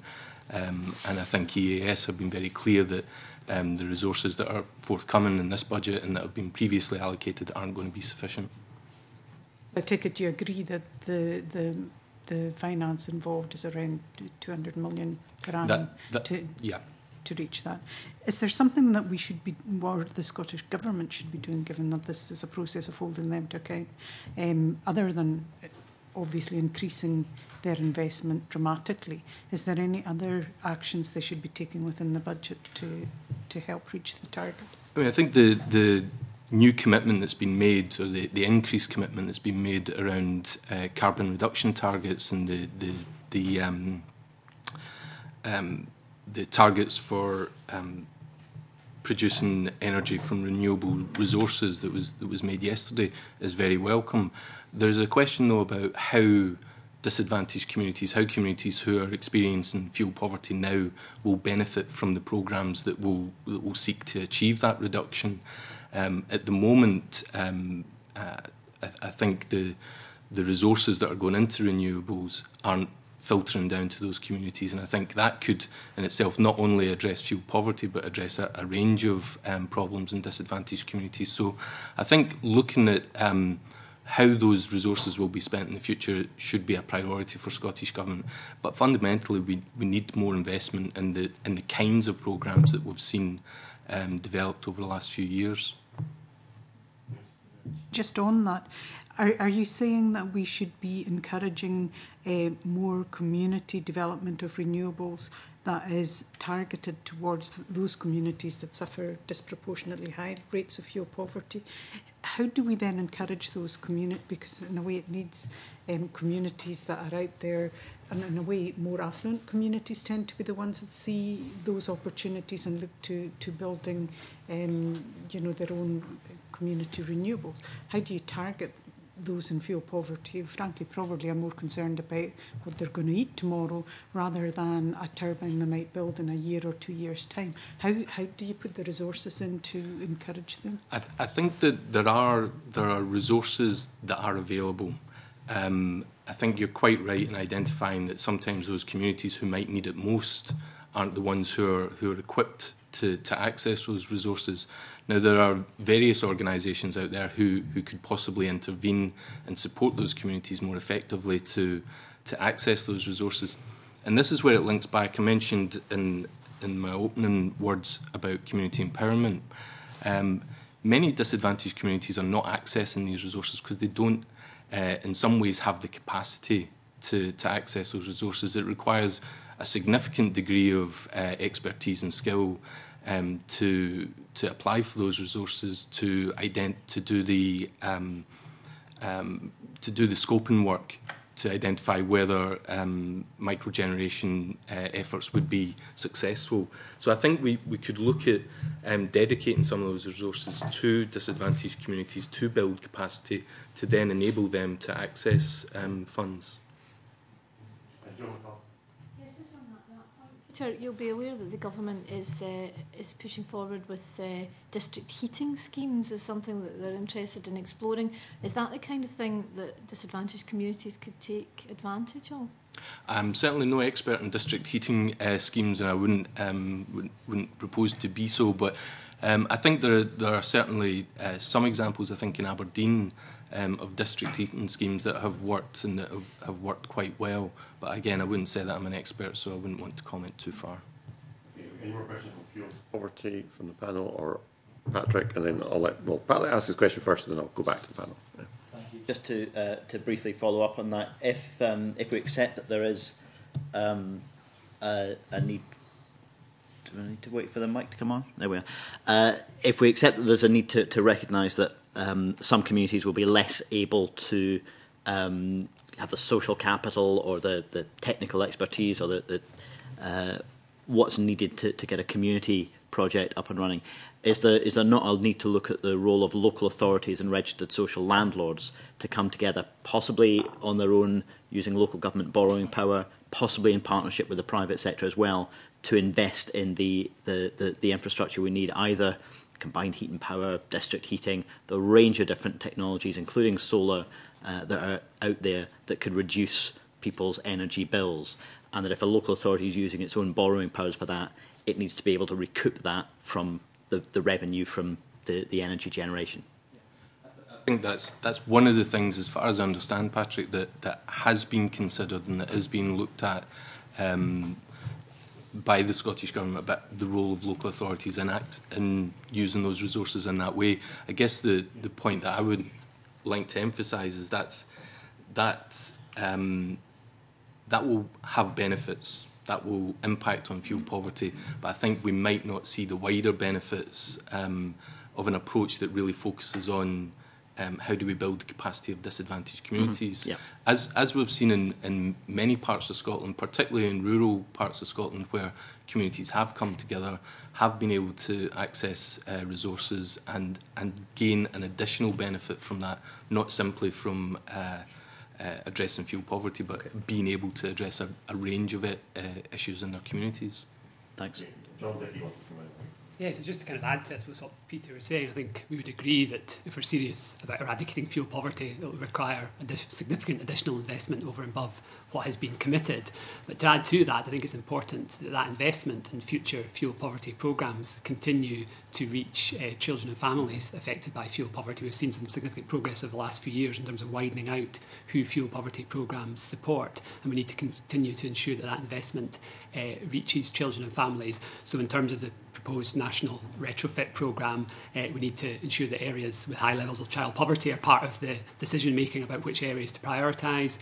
We need to ensure that those families who live outside those initial areas of the programme continue to have support under Scottish Government programmes, and both with support to improve the energy efficiency of their homes, but also support to maximise their income. So that's a key part of programmes to tackle fuel poverty. Needs to be support to ensure that families are getting the income that they need to be able to pay their fuel bills.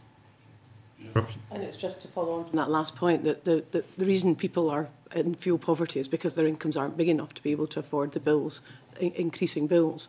So part of the strategy that I think is missing from the current budget is the rest of the story. The fuel poverty, tackling it at the fuel household level is one sense, but looking at strategies to raise the incomes of communities and raise the conditions of the housing, but also to raise the income of communities and people living in those housing has to be a crucial part of that strategy. We're not going to see lower fuel bills, we're going to see higher fuel bills.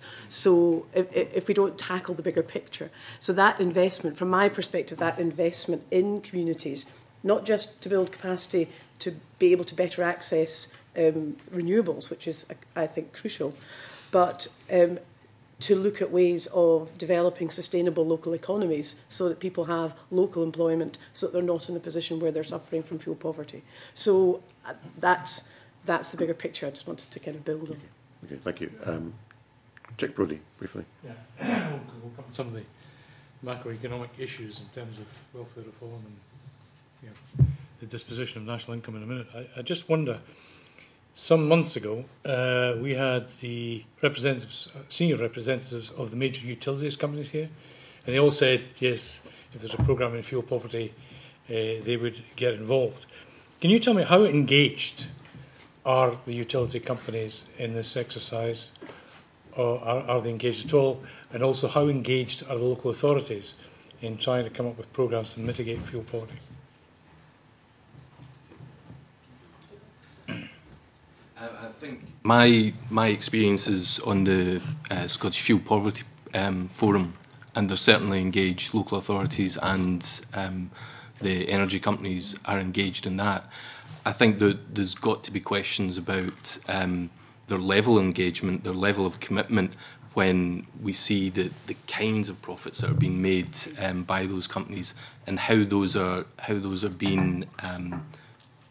being used, whether it's supporting social tariffs or those kind of approaches. I think one of the criticisms has always been about a lack of consistency in the way that some of these measures that have been developed by the companies have been implemented, and the accessibility of some of those measures to people who are living on low incomes. So I think there's always probably more that those big six can do. That that I wouldn't like to say whether they don't care. I mean, I think that there's clearly. I said that. Yeah. Sorry. Yeah. Chick would never do that. I think I wouldn't say that they don't care. You could question whether they care enough. I mean, given the level of, as I say, the level of profits that are being made by these companies. I mean, we see efforts from Westminster to try and crack the whip a little bit with the big six. You can debate how effective that's going to be, but I think there is far more that those companies can do. What leverage the Scottish Government can bring over those companies, I think, is something that really needs to be explored. Just one question. It's widely acknowledged that fuel poverty runs across England at a level of just over 20%, 22% or so. Across Scotland, mainland Scotland, at over 30%, but on Scottish Islands at 50% or over. Are you able to explain why that is? Again, do you want me to jump in there? Add in if you want. I think there's a combination of factors, Mike, that are fairly well known. There's a higher proportion of properties in rural Scotland that are off the grid, that are hard to treat. The kind of for those properties that are off the grid, then they're accessing sources of fuel that are very often more expensive. So there's questions there about how we treat those properties that are off the grid, and there's a question about prices in rural parts of Scotland. And again, there's maybe the role of renewables to start to make a bigger impact in rural Scotland. I think also transport costs clearly add to it, but it has to be the feature that the incomes of people living in rural areas, particularly in the Western Highlands, are low. And so that increased costs and low incomes, that's why that happened, as well as the factors Pete's outlined. And the difference between... Same point, household incomes, but also the one climate, I think, is another factor that obviously creates pressures in Scotland. Yeah, okay, thank you.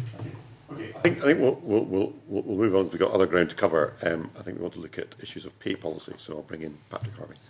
Thank you, Convener. And I've just remembered I should have reminded members of my previously declared interests. I'm a member of the Poverty Alliance, and I was on the steering group for Oxfam Scotland's Humankind Index.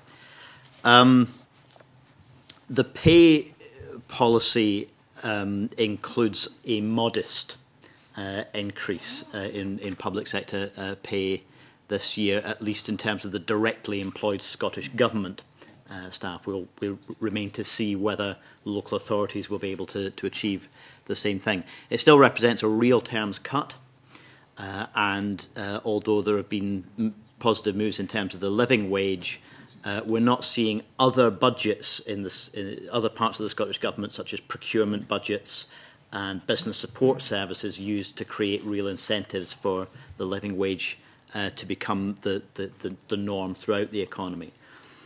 And at the same time, we're seeing an emphasis on shifting money from revenue, which could be increasing pay levels, into capital, despite the fact that a fixed budget can't provide a stimulus in kind of classical Keynesian terms.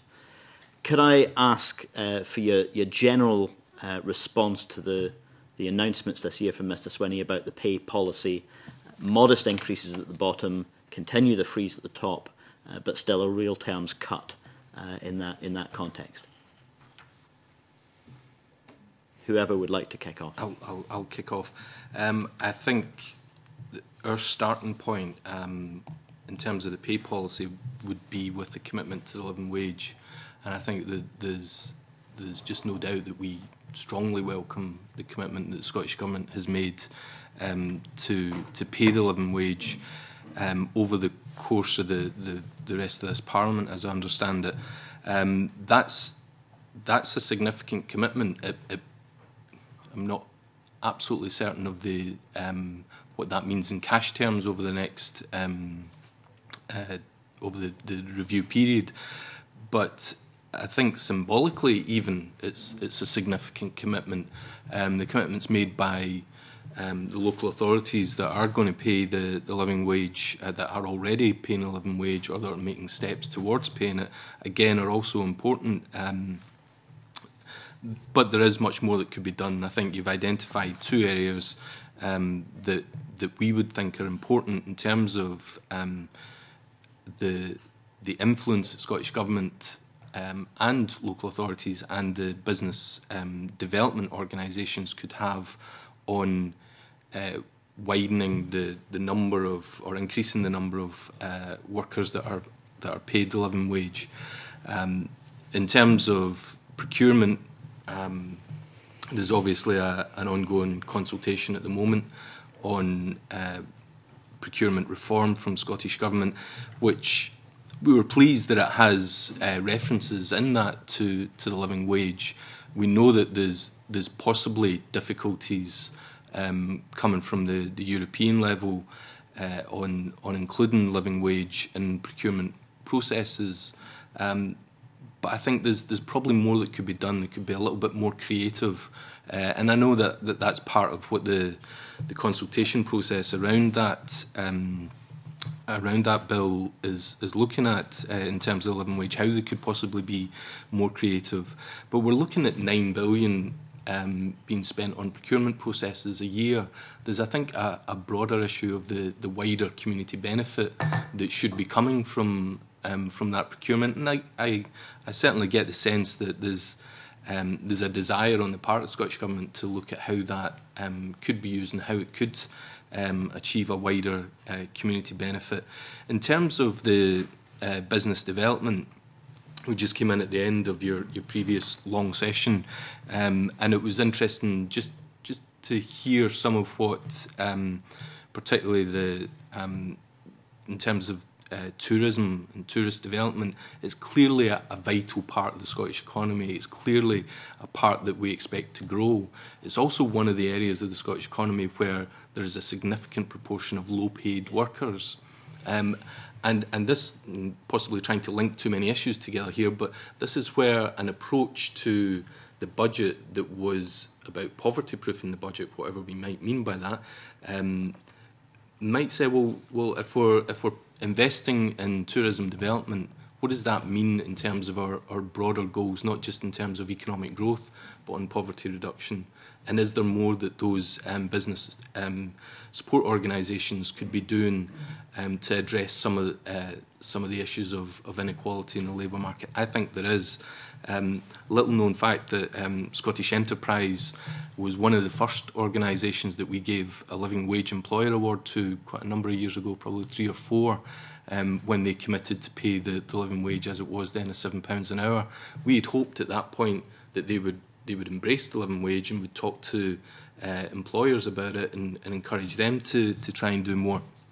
That didn't happen, and I think that could still happen. I think there's much more that we could be doing through procurement processes, through social benefits to spread the living wage word, if you like. Yeah, I suppose just to add to what Peter said, and there's no question that pay inequality and the degree of pay inequality that we have in this country is a driving force underpinning the levels of child poverty we see here. And if we look internationally, those countries with lower levels of child poverty also have lower levels of pay inequality. And to come back to your initial question, I think there is scope for doing more even within a fixed pay pot within the public sector to ensure that those increases at the bottom end are more than modest, so that we're specifically focusing on what can we do in order to boost the pay of those at the bottom end of the pay distribution, both in order to boost pay for those directly employed in the public sector and covered by the pay policy, but also to set an example that this is the kind of direction we want Scotland to move into, which is one that will pay those on lower incomes a decent wage that's adequate for bringing up children, along with the other financial supports that families need. I think the principles are right. I think I agree with John that it's not gone far enough, and that monitoring the principles being of maintaining income levels at the bottom and holding growth at the top. You could do more. You could bring the levels down at the top. But that doesn't generate that much additional income. What it does do is not that the whole process is preserve jobs, which I think is an important indicator. And particularly in a lot of poor communities, some of the best paying jobs are working for local government. However, I still think you could do more in terms of monitoring what is the impact at the bottom. How low are people's wages, even the living wage, in the face of rising fuel prices and other rising costs? Is that how many people are being pushed into poverty? how many people are being pushed into poverty by the reduction of welfare benefits, who are local government workers. And so maintaining those analyses, keeping them up to date, not relying on a once annual budget statement, to know how many staff are on the living wage or are getting to the living wage or are not on living wage, and look at part-time workers and the impact on their income. So there are a whole range of issues that underlie, I think, pay policy that do need to be understood, explored, and then again, from our perspective, really look at what is the differential impact on women and men. Most of the low-paid workers in Scotland are women. Most of the low-paid local government workers are women. Women's earnings have the greatest impact on children and child poverty. They are spent most in families. So increasing incomes at the bottom, and particularly those of women, has a much stronger distributive effect than any other practice. And that redistributive effect will have the most impact. Convener, is obviously this relates very strongly to the government's solidarity target, which some of the introductory comments alluded to as well. The percentage of income going to the bottom three income decile groups appears, for probably since 2004-05, to have been declining, not increasing. And then in 2010-11, the figure in the produced by Scotland Performs goes back up and wipes out all of that period of decline. And nobody seems to be able to tell me why this has happened. Is any of you able to, are any of you able to shed light on why that has happened in the most recent set of figures that we have, whether it's likely to continue or is it going to go back into reverse, particularly given the welfare changes, and how it relates in particular to John Dickey's argument that economic growth alone won't achieve greater progress towards this solidarity target, that if we do get back to GDP growth, whether we call it sustainable growth or not, is that going to be an inadequate? Is it going to continue to be an inadequate measure of how we can achieve progress towards this target? Okay, there's quite a lot in that question, so we can have fairly answers if we can. On the specific solidarity target and progress against that, and I think over the last 10 years, it's kind of the proportion of income that the bottom 30% get is vary between 13 and 14%, and so there's not been huge changes. The most recent year, there has been an increase in that proportion from 13% to 14.5%. The explanation for that, I think, is that the value of benefits has declined in real terms less. That has declined, but it's declined in real terms less than the value of earnings, so that those on the lowest incomes have actually been protected to some extent as a residual effect of the value of benefits. In terms of the future, I think that looks far more scary, primarily as a result of the UK government's decision to switch uprating of benefits from retail price index to consumer price index, which means in the future the value of benefits is actually going to decline. It won't be uprated at the same level as it has in the past. So that kind of protective effect we saw in that most recent year will be lost, and actually will have the opposite effect. I think we're likely to see a reduced proportion of income as a result of the big picture tax and benefit policies going to those in the bottom 30%. Yeah, I think the Patrick Harvey's initial question there about not really knowing why the thing's moving the way it's moving is quite important, in the sense of what I was saying earlier, that I think I'm right in saying that the solidarity target doesn't actually get a mention in the budget document, although, and I apologise if I missed it, although there's no doubt about the intent to tackle poverty. And, you know, for me, I think if you're saying this is a primary objective of the government, there are a range of things that we brought to bear to achieve that target, many of them in the budget document, unless the thinking and the actions are organised around that objective with outcomes or expected outcomes at this stage, it remains a bit of a soup. You know, you might be doing a lot of the right things, but you don't get the flavour that it's being coordinated, that maybe there's inefficiencies in what we're doing that could be ironed out. And how do we really know when we get to an outcome what caused the good or bad outcome? You know, this is maybe a wee bit structural, but I think it does bite when you get questions like that. You know, why are we where we are? And it's very difficult to answer. Yeah, just quickly to say that the solidarity target's interesting that it only looks at the bottom 30%. It's kind of what happened to the top 30%, because if we are to have solidarity, that sense of sharing and support up the structure and down the structure, who are we in solidarity with? Who is in solidarity with whom? And so if we're only going to actually tackle the bottom 30% of the solidarity issue, that's a big gap from my perspective. It's like we don't have the picture of what's happened to incomes at the top as part of the reporting process against the budget. And so that, for me, is not going to enable us to tackle inequality effectively. Thank you very much, Convener. I want to come back to an earlier point that Judith raised and obviously welcome other responses from other members of the panel. Judith, you introduced the aspect of women being the low-paid sector, and my understanding of the budget is that there is an overarching aspect to the budget, and that's to tackle inequalities throughout all the aspects of the budget. You know, the Cabinet Secretary is keen to have this sort of a quality factor built into his budget. Now, with regard to the women and low pay, do you think there's going to be any significant impact on last week's decision by the Supreme Court on equal pay for women? If anyone else want to answer that. Go on, John. You go. Well, I'd like to say I don't know. Basically, as I say, to try to tackle the inequality, and obviously equal pay is a big thing, obviously in terms of women, because it's women that suffer the most from the inequality in terms of pay. Yeah, I mean, equal pay is a hard nut to crack, isn't it? It seems to be. It seems to have stuck at between 17 and 18% of differentials, which widen at lower ends and across the piece. So there's a number of things which have impacted on equal pay. Any legislative process that actually demands it, so local government in Scotland had to deliver equal pay. It was a huge cost to the public purse to do that, but it makes a massive difference to the incomes of women, assuming that what it does is raise the incomes of women, not lower the incomes of men. And so I think, yeah, I think that's a positive move. It's just seeing how that impact of that spreads out over time.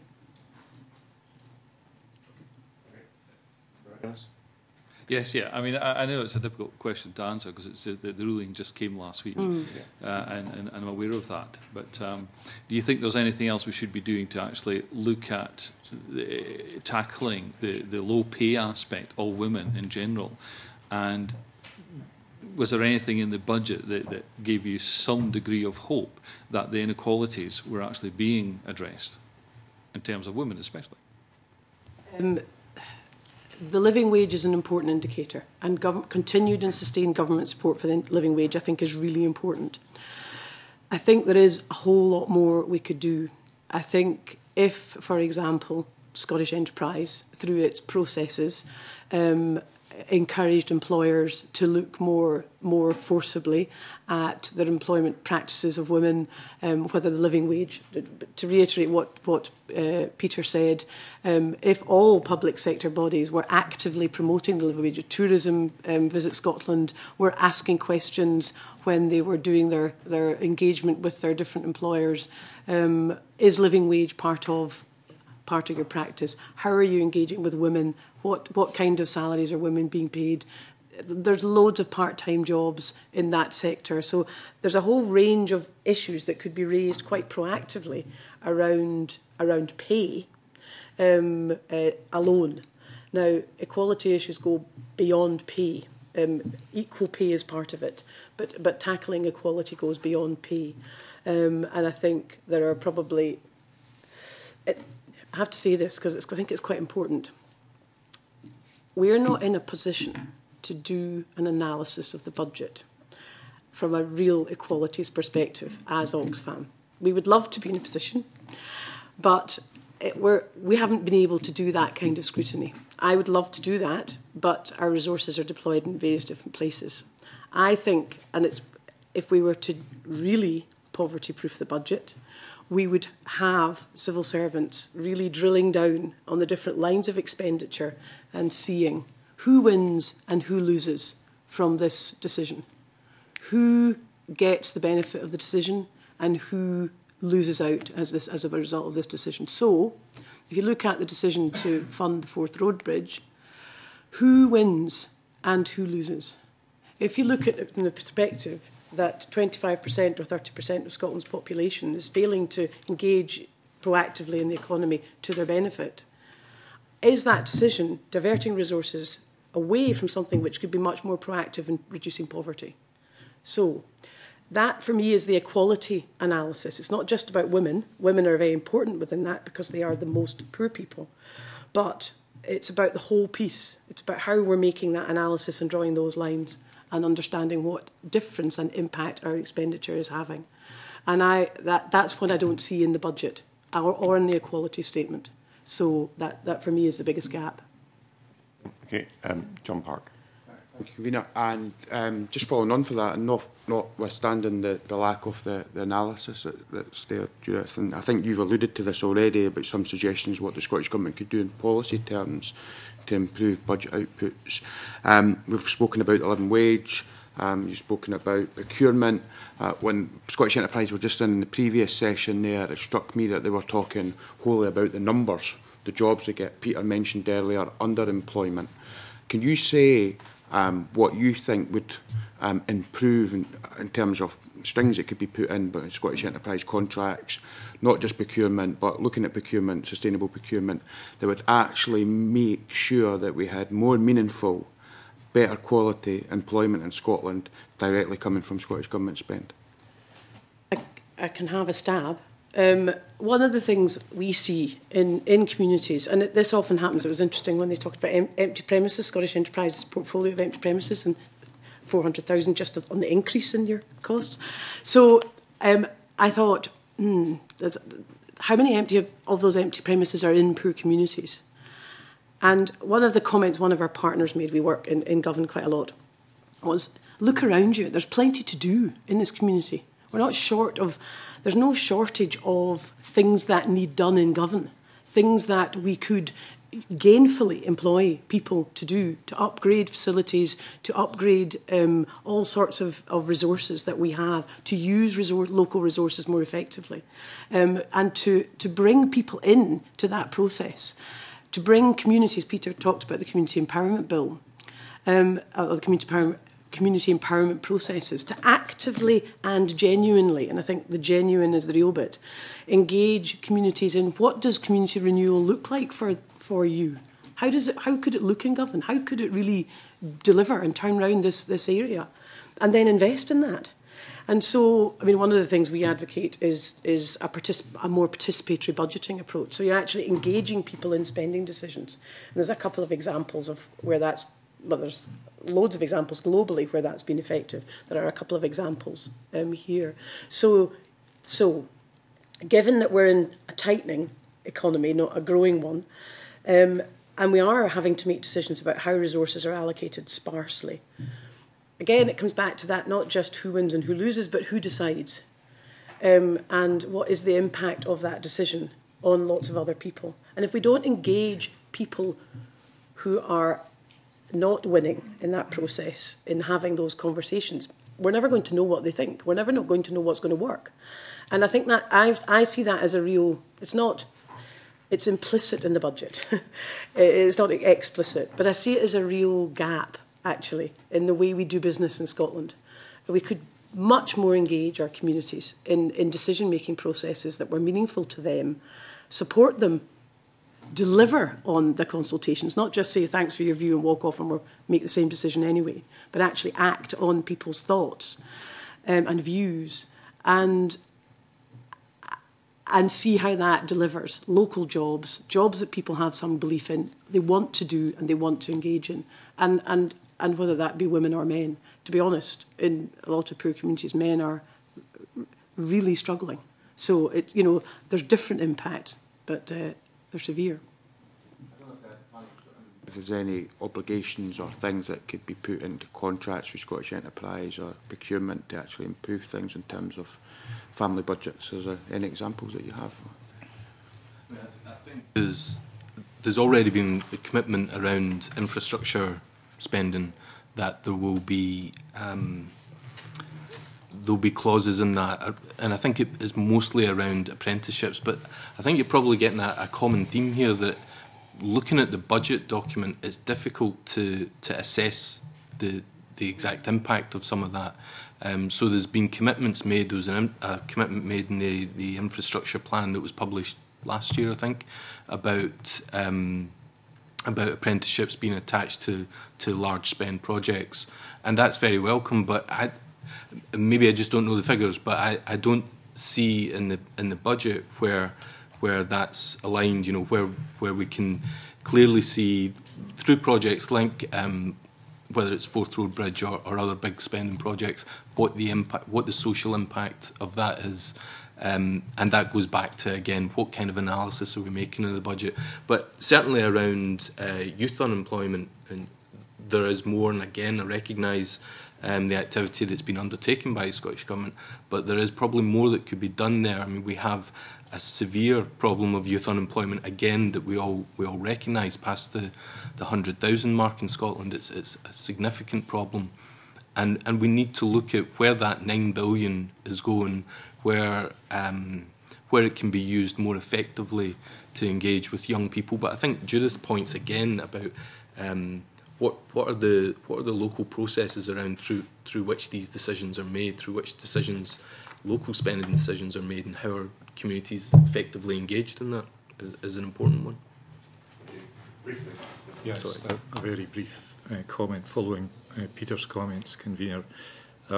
One of the things that Children First is increasingly doing is working with communities, in other words, broader than individual families, primarily around child welfare and child protection issues, but it clearly can't be done in isolation from all the other difficulties in these communities. And I guess my suggestion would be that if I look at the content of the Community Empowerment Bill, it does kind of scream out to have a budget allocation to deal with the initiatives that are behind the thinking in that bill, which no doubt is a subset of what we have on the table today. But those initiatives, and there are a number of different strands to it, will need dedicated resources, and there'll need to be decisions about which communities and which geographies, and that does feel as if it needs specific financial attention. Conscious we're short of time this morning. Unfortunately, I've got two more members who've caught my eye. First of all, Chick Brodie. Thank you. I think part of the problem that we're dealing with is the situation where in the UK the difference between the highest average income and the lowest average income is of a factor of 8, whereas in other countries, the successful countries, it's more an average of 4. That's something that we can't change, at least for the next 2 years. Just coming back to the Community Empowerment Bill and the Procurement Bill, and I wonder, Judith made a point about involving the communities, and again, as convener of the cross-party group on social enterprise, what do you think we need to do to ensure there is entrepreneurial flair from the bottom up, particularly from the young in these communities? And taking the point that Graham made, I mean, I sympathise with the fact that we need to have some ring fencing of money that will actually empower the communities. I mean, how do you think we might create communities in building entrepreneurship from the bottom up, as I say, particularly among the young? Because that will have an impact on poverty. You need to engage the young people and find creative ways of doing that. We're working in Linwood at the moment with a group of young people. Linwood has got to be one. I mean, actually, probably Children First will get a better answer to that. But you need to engage young people, and whether it be through local government programmes, third sector programmes, voluntary sector programmes, whatever. You need to talk to young people. I don't mean you personally. One needs to, and bring them in. And the entrepreneurial spirit is absolutely alive and kicking. There's no problem with the spirit, but it's pretty squashed. And there isn't an awful lot of venting of that spirit in any way that's productive or creative, because there isn't much opportunity. And young people in Linwood are actually very hard to get, young people beyond school age, very hard to get an engagement with, for example, just because they're quite disaffected and removed from that process. So it's... Sitting waiting for them to come to us, or us going out into the communities and telling them and Well, advising them and coaching them. There's and mentoring. there's a whole range of structural issues underpinning why young people are disengaged. If you, in a community like Linwood, where jobs have gone for years, there is that path to employment, for example, or to entrepreneurialism is completely eroded. So to expect young people to embark on something, which is quite challenging anyway, in a context where there's no route for it, I think is ridiculous. And so in order to do that, you have to both engage with the young people and put in place steps that are going to actually give them something to see, something to say, yeah, that's good, I can do that. That's where I want to go. And one of the things we've been doing is actually helping them create some of that vision. So not just providing it, but saying, well, you decide. You say what it is that's necessary and what would make a difference in this community, for example. That was one of the things they were turned on to. And they've got plenty of ideas, no shortage of ideas. And so, but there's a resource issue. Who's going to work with them on a continued basis to take that forward? There aren't a lot of vehicles locally for young people. There aren't a lot of processes that young people can get engaged in that make that easy for them. What should be the vehicle? Sorry? What do you think should be the vehicle? Well, again, these structures are eroded. I mean, community education, community learning processes. There's one member of staff for a whole community of I don't know how many young people. He in this instance, is flat out, and has this is nothing personal or anybody, but very little backup. So we've taken resources out of communities. We've removed them. And relied on the market to provide those vehicles. Now, that hasn't worked. So we have to put some of that resource back in. We are doing a repair job. If we're doing it. That, from my perspective, that's what it needs to be. And it needs to be built on how young people perceive and what they're going to engage in as well. We need to ask them, because they know what they want to do. A couple of points to respond. Judith picked up one of them about the support that's available for communities, not just for young people, but for communities to engage in a whole range of things. So one of the areas that I think has been a soft target for cuts at local level is community learning and development. It is very important in retaining community capacity such as it is and trying to build it. And it's one of the areas that I think we've seen local authorities across Scotland reduce their budget because it is a potentially... Previous question, previous sure. panel. How do we create, the growth and the entrepreneurship and start at the bottom, not, hand it down? I mean, sure. The question is are we spending our youth employment budget the right way? Sure. Again, to pick up on that point, there are initiatives around. So building social economy is undoubtedly a good thing. That I have no doubt about that. There are questions about sustainability and how we can scale that up to address the scale of the problem that we have in Scotland. But I think it's something again that we could do more to support. There are initiatives developing certainly in Glasgow around microfinance that have some interest as well. And I think these are all parts of a solution. But I guess I would sound a little bit of a warning. We've seen self-employment grow in Scotland over the last 7 or 8 years from around about, I think, it's up to around about 290,000 now, I think. There's around about 25,000 children in Scotland living in households that are classed as low income, whose main earner is self-employed. So I think we need to be careful about ensuring that there is a real genuine balance. I don't disagree that there is more that we can do to tap into, as Judith says, that spirit that's there. It definitely is there. We've done work with young people as well, and there's just no doubting the creativity there. But the broader context is a very difficult one for them. So just to take that to an earlier stage as well, is that a lot of this is about how our education system kind of too often reinforces the poverty that children are born into, so that not only the school, going through school, not overcome those barriers, too often actually it increases the gap between those coming from the lowest incomes and those children coming from better off families as they progress through the school year. So finding ways of ensuring that all our children are able to get the most out of the opportunities available through school and the wider extracurricular opportunities in their communities is important. Part of that is about finding ways to boost family incomes and ensure that their families have got the resources so that they can support their children to engage in the opportunities that do exist in their communities and to fulfil the potential, fulfil their aspirations, fulfil the kind of the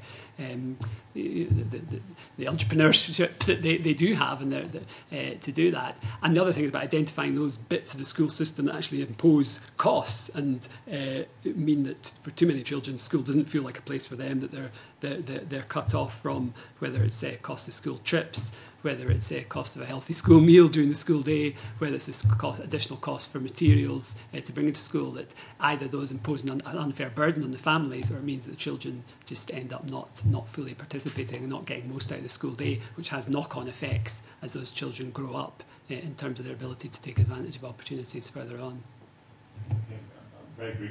I just want to say one thing we could do proactively is impose a socio and economic duty on those utility companies with their vast profits to invest those profits in youth training programmes in their communities, understanding the electricity supplies in their houses, do big training programmes post-school.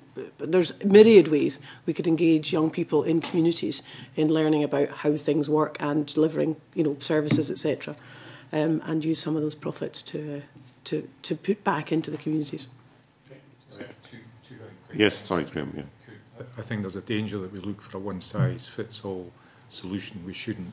The issues are very different across different communities, and the framework that flows from the bill, when it's an act, will need to accommodate that.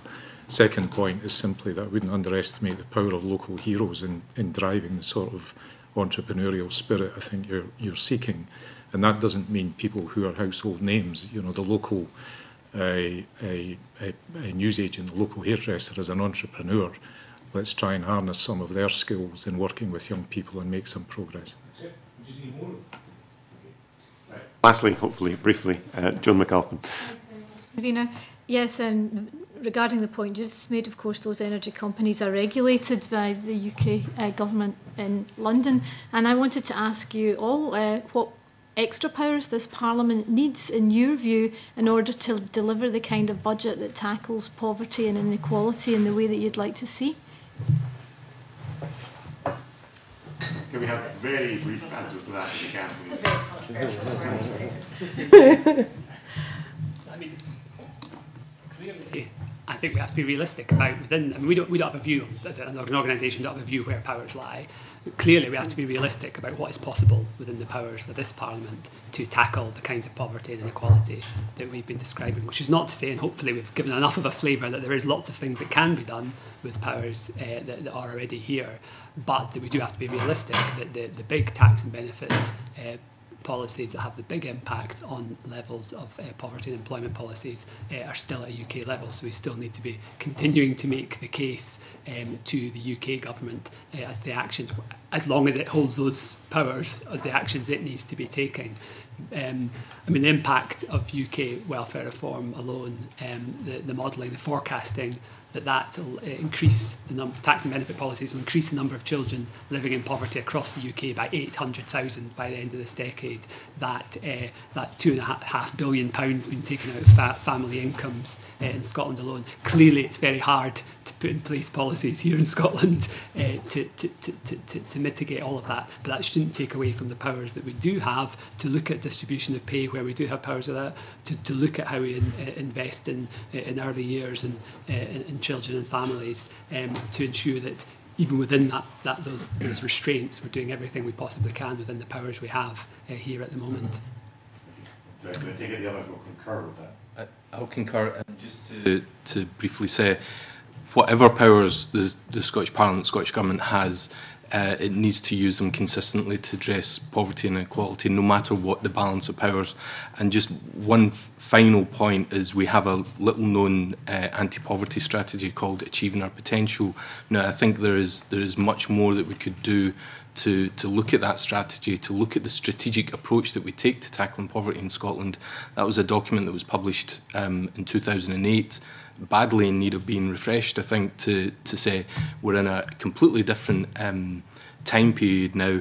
What else do we need to do? And maybe that would influence some of the decisions or the priorities that we make in this current budget and in future budgets.